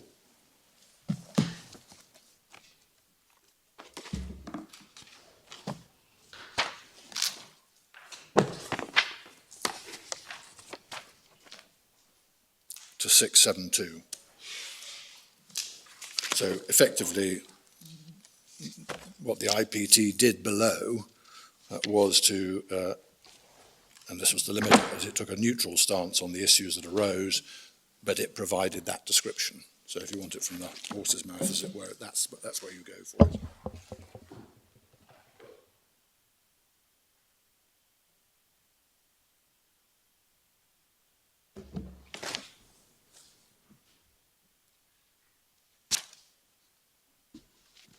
So given those bespoke rules and that bespoke set of provisions, there was a real risk, we submit, of Parliament's intention, whether in 2000 or in 1985 and 1989, being subverted by the introduction of access to the High Court and any arguable error of law. We want authority for the proposition that Parliament's intention is to be judged against the facts known to Parliament when the legislation was enacted and the laws at that time. The fact that Parliament cannot be expected to be at least prescient as to what the law may ultimately be, despite the common law fiction. It's Lord Reid in Rooks and Barnard in the well-known passage, Authorities, Bundle 3, tab 40, page 1570. And those rules were fundamentally designed to protect, especially national security concerns. And so Rule 6 of the rules of the IPT, which you find behind, someone give me a reference. Rule 6 contemplates the complete protection of closed material and requires the consent. It's behind tab 2. 871 is Rule 6. Right. 871. 871, thank you. 871 Rule 6. It contemplates the complete protection of closed material and the consent of the disclosing party, who will be the SIAs for all relevant purposes, before disclosure can be given.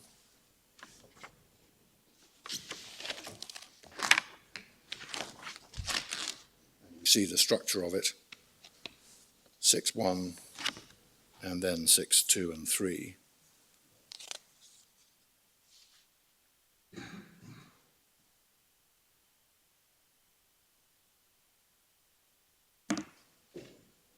And then that dovetails, obviously, with Rule 9 and their ability to hold closed hearings.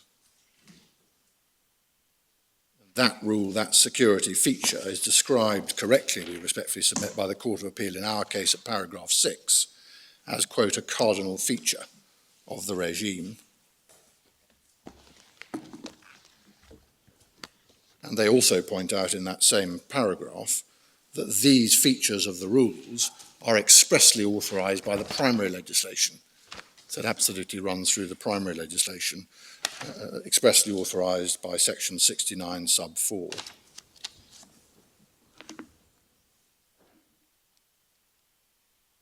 So Rule 6 is one of the special bespoke rules.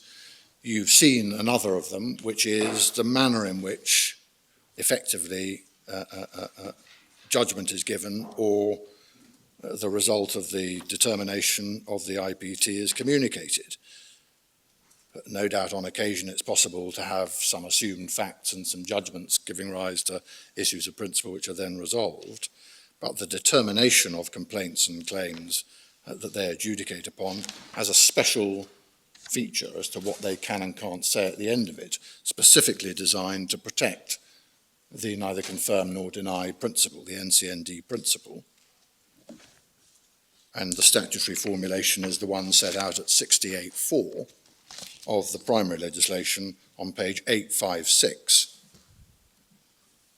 restricting them to those two outcomes, possibly with a summary if there's a determination in favour under the rules supplementing that. But a specialist outcome provision in the primary legislation designed to, evidently, to protect NCND.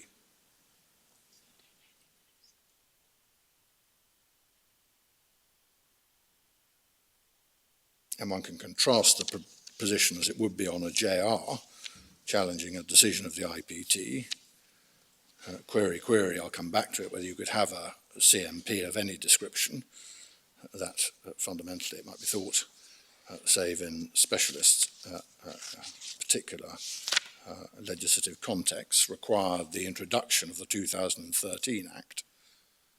And it seems entirely clear that what Parliament is doing in the primary and then doing when the rules are introduced is to introduce a set of rules and a set of authorities in the primary legislation designed specifically to create this whole specialist body and regime, itself designed to acknowledge the particular jurisdiction that is being exercised, namely national security considerations absolutely at the heart of it. So if you're asking the subsequent question to the question that was posed this morning by Mr. Chamberlain, that, well, you might be able to introduce a CMP of some description, you would still have to address the question, well, is it going to be the same?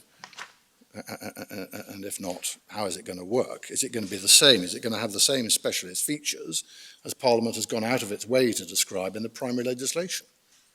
Are they going to be freed from the no determination in their favour or a determination in their favour as restricted outcomes in 68.4? Are they going to operate a different rule to the absolute preclusion with no balancing, as my learning friend Ms. Rose rightly acknowledged in Rule 6? How on earth is it going to work, even if there is capacity or power in the High Court without a specific legislative provision to deal with that sort of issue?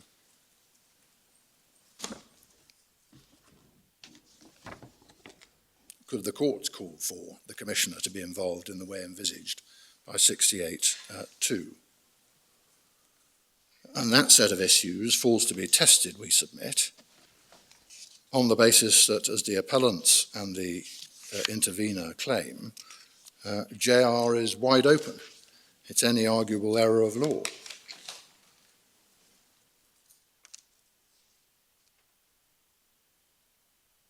Any arguable error of law must include a question of mixed law and fact,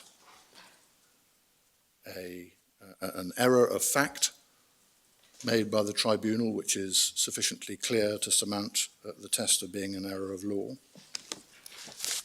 facts affecting the legal conclusion that the IPT might reach.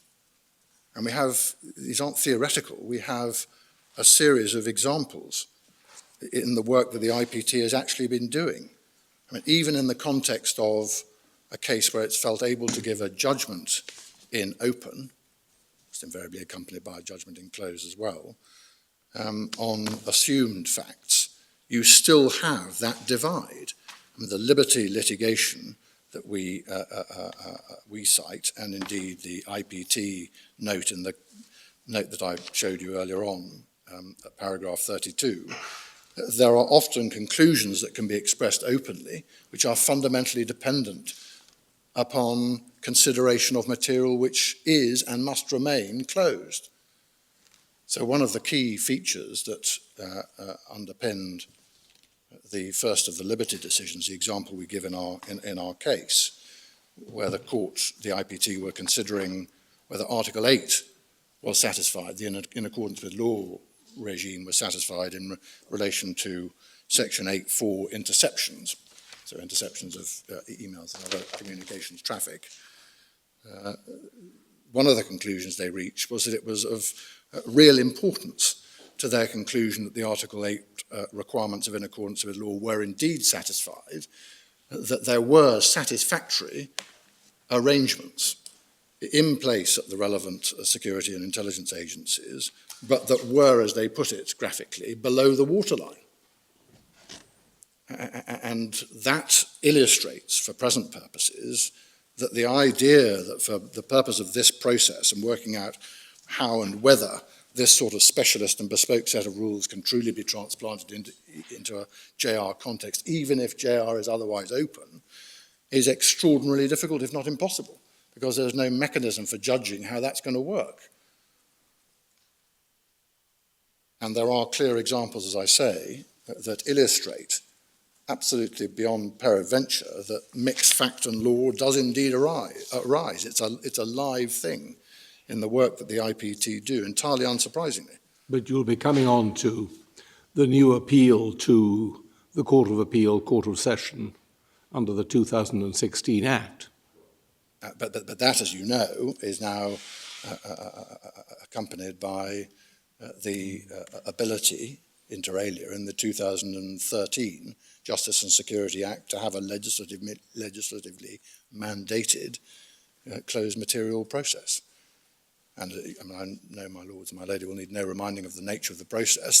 The process for present purposes on the open-closed divide went, al-Rawi, you can't have one as a matter of common law because it's too big a step for the courts to take to introduce this, given the inroads that it makes into fundamental principles of open justice.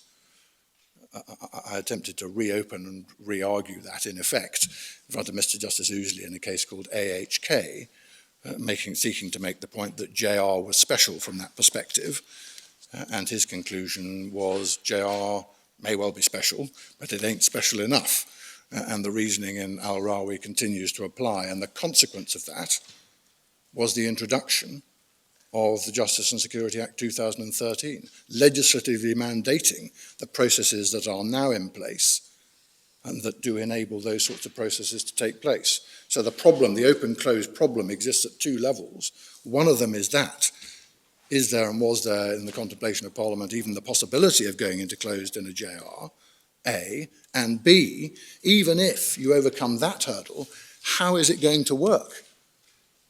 Because of the provisions and the contrast between the provisions of the specialist bespoke rules that govern, primary and in the rules, govern the IPT, contrasted with whatever notional closed jurisdiction you think the High Court might have had in advance of the 2013 Act. So that's the nature of the concern, at least. That's the importance of that part of it.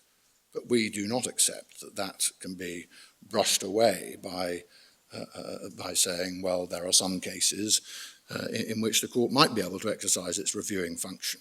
We're here dealing with the question of statutory interpretation. If JR is going to work, it's got to work across the range of cases that are identified by the test for the door being open that my learned friend advocates, namely any arguable error of law. It's got to work across the range. You can't work for part of that range. And in order to work for that range, you have to say, well, we're not going to get sucked into any of this factual stuff. Don't worry about that. National security can be parked over there. And I respectfully submit that it's not as simple as that, and it can't be, for the twin reasons I've given. One, a principal concern about whether CMP is open at all, and two, a concern, even if it notionally is, as to how you would apply the particular and specialist rules that the primary legislation goes out of its way to distinguish for this purpose between something that is said to be beyond jurisdiction because it's an error of fact or law, and something that is said to be beyond jurisdiction for some other reason, such as a breach of natural justice? Well, I suppose for present purposes one could try that distinction. You know what I'm going to say. What would be the result of trying? You know what I'm going to say when I get to the words of 67.8, which is it's broad enough to cover both of the situations that my Lord has just put to me. But I suppose for the purpose of this open-closed divide, it is possible to conceive of a pure procedural issue which could do it. I think my principal answer to the point my Lord puts to me is that it's got to work across the range. Well, one possible distinction is that Parliament clearly intended that the IPT should make decisions on fact and law, and it's inherent in that process that they may get either fact or law wrong. It's not quite so easy to envisage Parliament saying, well, we are quite happy that you should be the last final judge of whether you have constituted yourself properly or operated the rules of natural justice. My Lord, I see that, but then you do get sucked into, I don't want to get too far ahead of myself, you do get sucked into all the debates around, I mean, to some extent, the anisminic and pre-anisminic debates about what goes to one side of that divide rather than the other. I was about to say jurisdiction or not, but You do have to look, don't you, at what the functions are which Parliament wanted the IPT to perform. Engaging in the high-risk business of deciding things is one risk. Failing to operate under basic judicial principles is a quite different one. well, my Lord, I accept that proposition as a proposition of general principle. The question, however, is how easy or difficult is it going to be to apply that distinction in the context of this sort of work? And we know that the moment you start getting sucked into what falls on arguable error of law, what falls within jurisdiction, what falls elsewhere, you get into the bedeviling by labels concern that my Lord Wilson has identified. So there, I mean, I accept the thesis, as it were, or the theoretical thesis, but it might be intensely problematic to draw that line very clearly and sharply. So if I understand your answer correctly, you're saying that conceptually this may be a relevant distinction, but in practice it is hard to marry up with the difficulty of dealing with the sensitive matters that the IPT is concerned with. Is that a fair summary of what you say? It is. Right. On the labelling point, the appellants at page 114 and 115 of MS in their case say that whatever you find in anisminic itself, we've moved on. And perhaps a clearer statement is Lord Dyson in Lumber, say, quote at MS 115, where he says anisminic established that there was a single category of errors of law, all of which rendered a decision ultra vires. That puts it pretty simply and authoritatively. I mean, you accept that we have to approach it on that basis. I do, and the question is, how does that work? Yeah. What are the implications of that for a provision which is done by reference to the concept of jurisdiction? Yeah. I'm not seeking to dispute O'Reilly and Macman or invite you to overrule it, whether it went whether it went further than anisminic or not. But I'm going to come to that when considering the language, if I may. So I'm still on bespoke rules, and on bespoke rules we do therefore respectfully submit that the Court of Appeal, particularly at paragraphs 43 and 44 for this purpose, on MS 329 in Core Volume 2,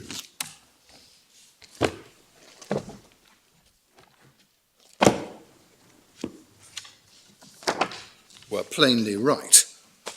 And that is a very powerful set of features against judicial review and in favour of the allocation to the parallel specialist tribunal. And that thought process is absolutely in line, we respectfully submit, with the Court of Appeal and the Supreme Court in the A.N. Director case to which I took you. It's absolutely of a theme. And I know my Lord Carnwath is probing on the date at which we judge all of this.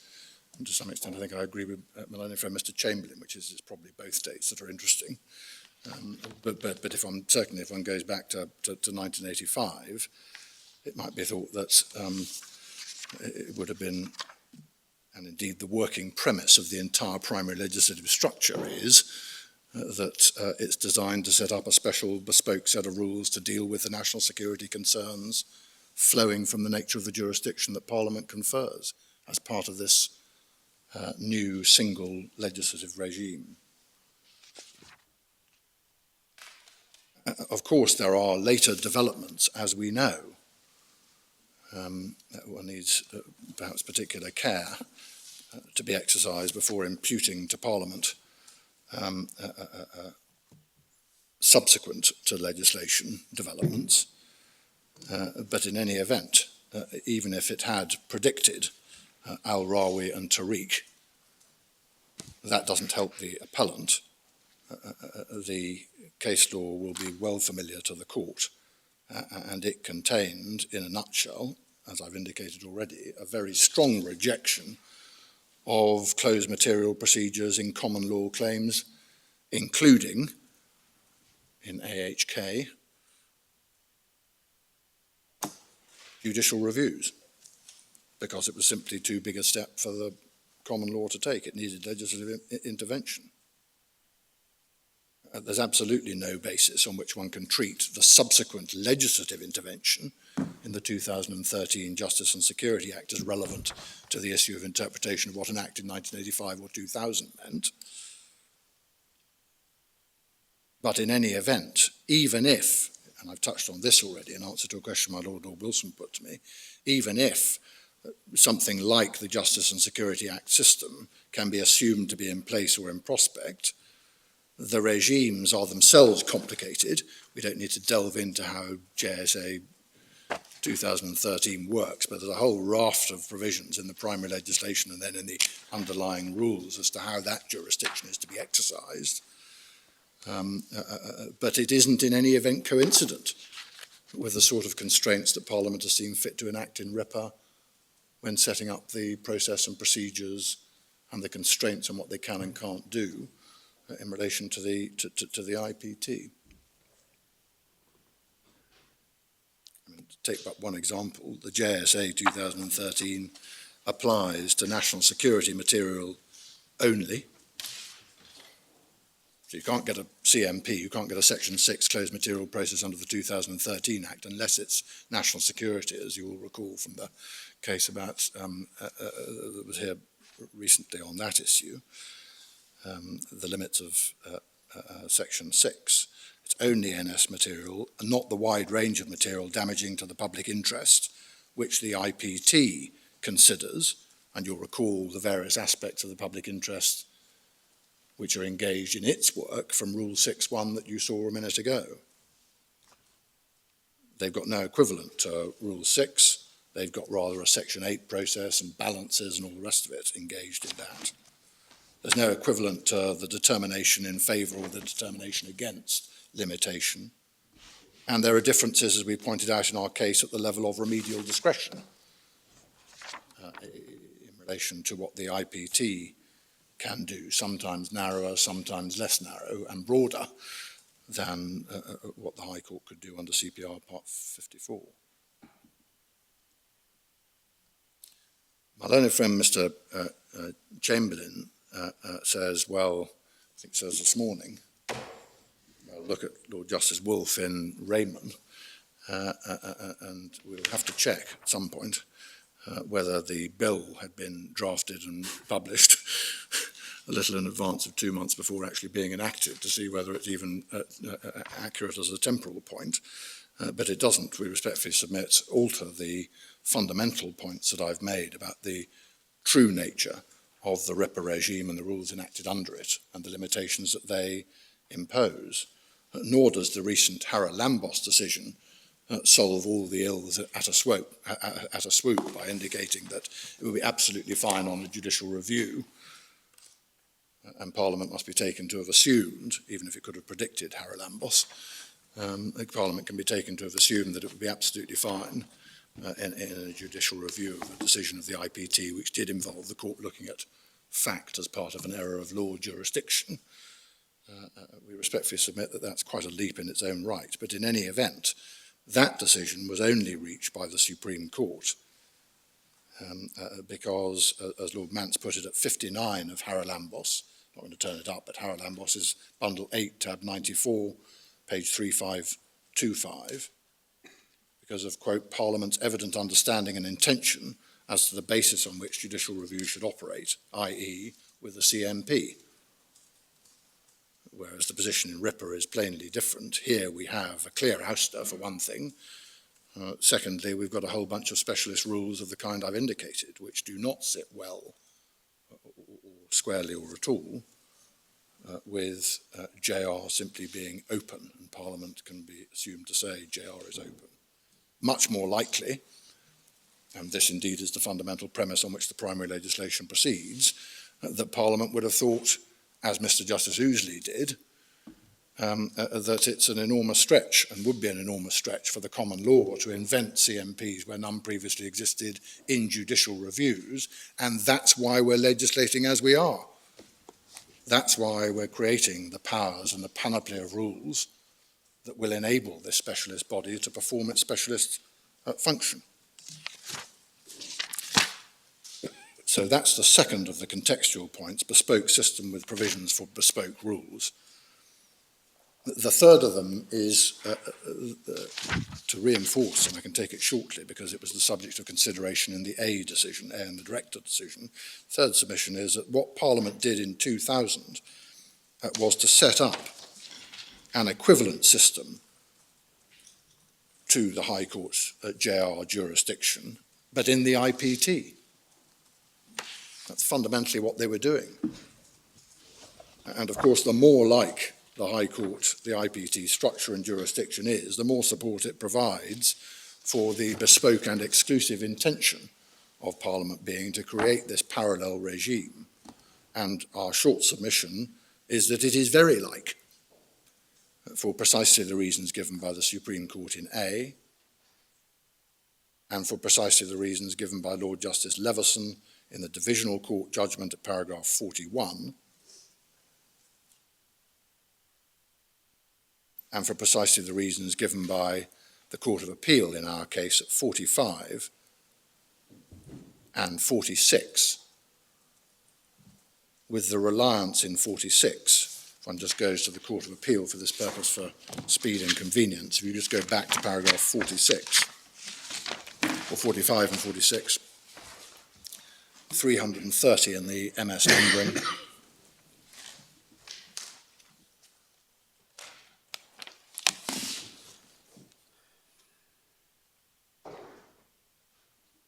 and you'll see particularly in 46, just 3 lines above the quote, in this court, Lord Justice Laws observed that the IPT was a judicial body of like standing and authority to that of the High Court, which operates subject to the Special Procedures Act for the subject matter in hand, and then quotes Lord Dyson, paragraph 48, which was one of the paragraphs I invited you to go to from the Court of Appeal's judgment in that decision.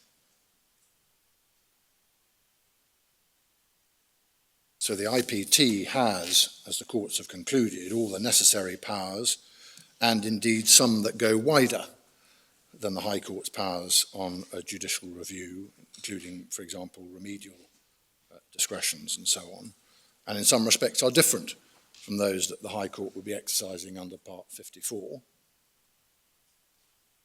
In addition to the ones I've already mentioned, and indicating, we submit, no deficit, quite the reverse, in the IPT's ability to deal effectively with the issues coming before it as compared to the High Court. See our case at paragraph 181, setting out at least some of the advantages from a claimant's perspective of the IPT, including a time limit of 1 year. That corresponds to the HRA limitation, but it's certainly more generous than the JR 3-month at most limitation period. Free of charge, never awarded costs. Keep that whispered just in case the MOJ decide to take a different view. Confidential, you need permission to disclose, for example, the applicant's detailed, and an inquisitorial process specifically provided for. So they've got the necessary powers and more. They're exercising the same basic jurisdiction, expressly exercising the same basic jurisdiction, see section 67(2) and 67(3), referring to applying the same principles as are applicable in a JR. So in effect, they are performing substantially the same legal oversight function of the executive, here the SIAs, that would be provided otherwise by the admin court. And it is perhaps unsurprising, two things are perhaps unsurprising. The first thing that is unsurprising is that when the appellate rights, the new appellate rights to which my Lord Wilson just made reference, were created, the appeal rights were to the Court of Appeal. They weren't to the High Court. Secondly, it's unsurprising that the Supreme Court concluded, as it did in the A case, that this is a constitutionally inoffensive structure and set of provisions.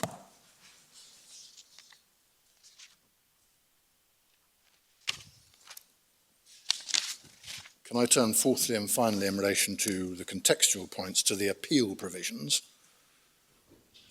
in 67.9 or 67.8, 9 and 10. We've dealt with them in our case at paragraphs 176 to 179.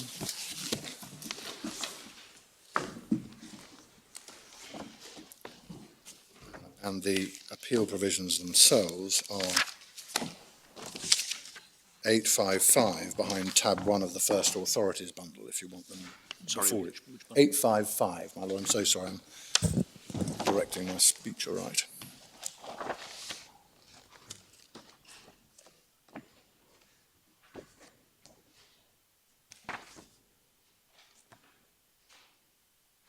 So you see the basic structure of those provisions.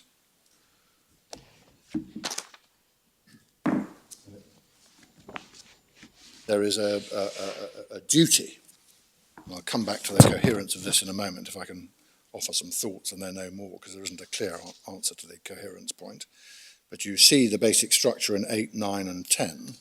There is a duty on the Secretary of State to secure that at all times an order under sub 8 is enforced for an appeal to a court against the exercise of their jurisdiction under C and D, under 2C and D, and really it's anything new that's introduced, and C is the section 17 prejudice point, in other words, not being able to rely upon intercept material in court proceedings.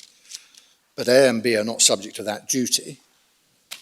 There is nevertheless a power in the Secretary of State to order that there be an appeal, or by order to make provision for an appeal, as one sees from the opening words in 67 sub 8.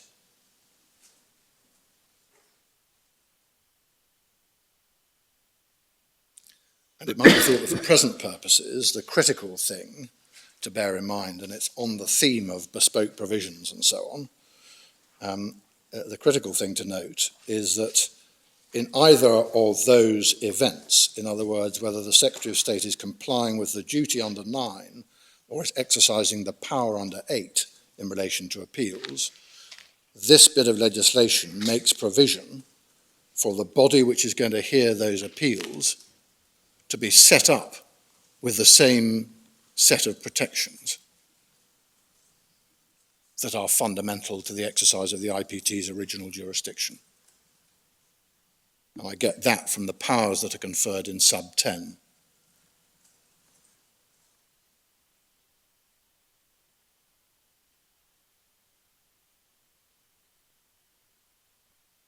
Particularly D.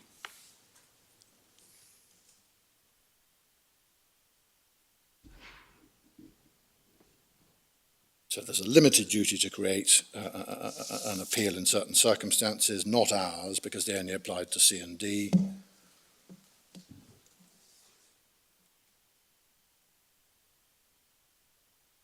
It is at least hard to see why, with these sorts of provisions, they would have been, in truth, necessary if the door was wide open in the way asserted by my learned friends. Was this came in for the first time in 2000, did it? It wasn't in the It wasn't in the 1985 Act or the Act. No. No, I think this is one of the complications introduced. Yes. As you saw rightly, you noted rightly already, they were pretty skeletal before. Yes. But we have no indication of the thinking behind these appeal provisions. I don't think anyone's been able to find much on that, on the coherence of them. But you'll remember the basic history. I mean, I think it was only in 89, or perhaps a little bit later, that the security services were even avowed in any sensible form. Yeah. And then in the early days, someone went off to Strasbourg and said, well, you can't have a part of the executive which is operating effectively outside the law. And Strasbourg, over a succession of cases, had a little sympathy with that proposition, perhaps unsurprisingly. So then they introduced the Security Service Act. Yeah. But it was pretty skeletal in the early days. And then this has been an accretion of complexity, recognising, no doubt, the increased and frequent challenges to the operational activities of the security and intelligence agencies, which underpin the concerns that led to Al-Rawi, led to the 2013 Act. It's been a process, but a process driven by, in effect, by legal scrutiny and challenge of what used in the old days to be secret activities by secret intelligence agencies. But my respectful submission is that the true importance of those appeal provisions is that they do provide for, and they make special provision for, setting up an appeal body with the same features, see 10D, as are applicable and were considered necessary by Parliament for the IPT to exercise its functions. That careful balancing that was referred to in the A decision is evident here as well. Special membership, special protective rules.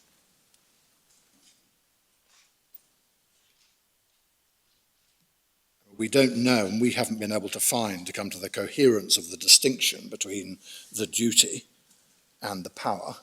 And it's a bit difficult to see how that might work, but one possibility, I suppose, is that that 65(2)(c) relates to complaints that persons have suffered detriment for the purpose of any civil proceedings in consequence of the RIPA prohibition in Section 17 applying, and that is not something which the Interception Commissioner has any jurisdiction in respect of.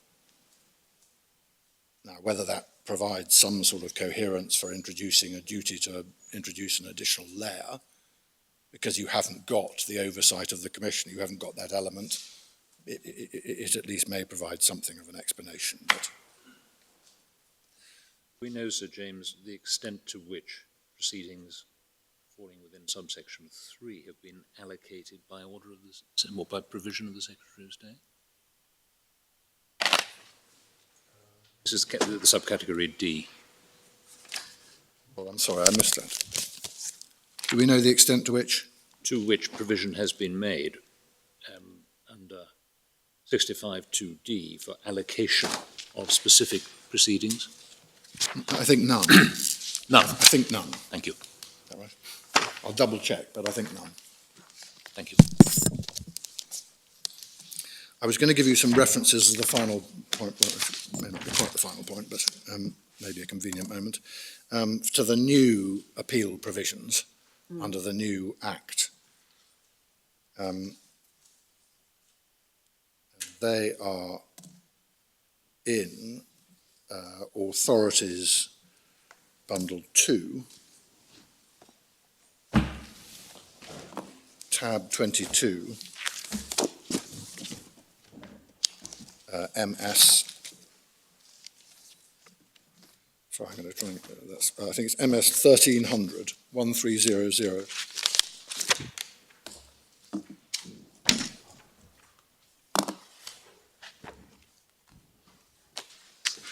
And if you want to, right next door to that, see interested parties case paras 38 to 40.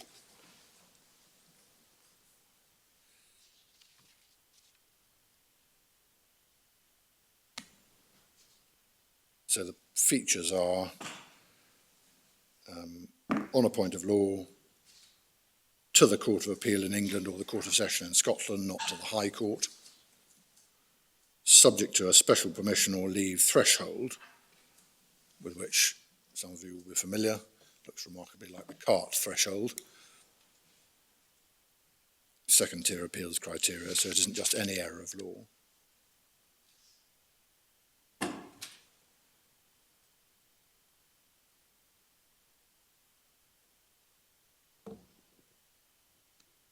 So here you have Parliament making special rules for controlling appeals into the court system, setting out the level at which appeals are to be brought from the IPT,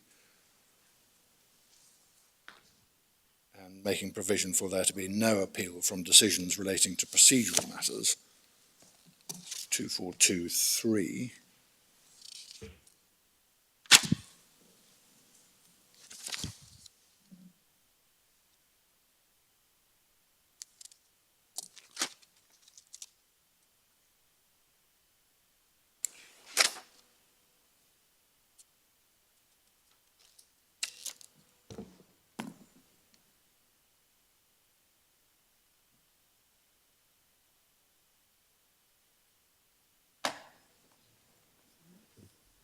That's where you go, I'm being rather slow with it, but that's where you go to find the new appeal rights. Are all contained in there.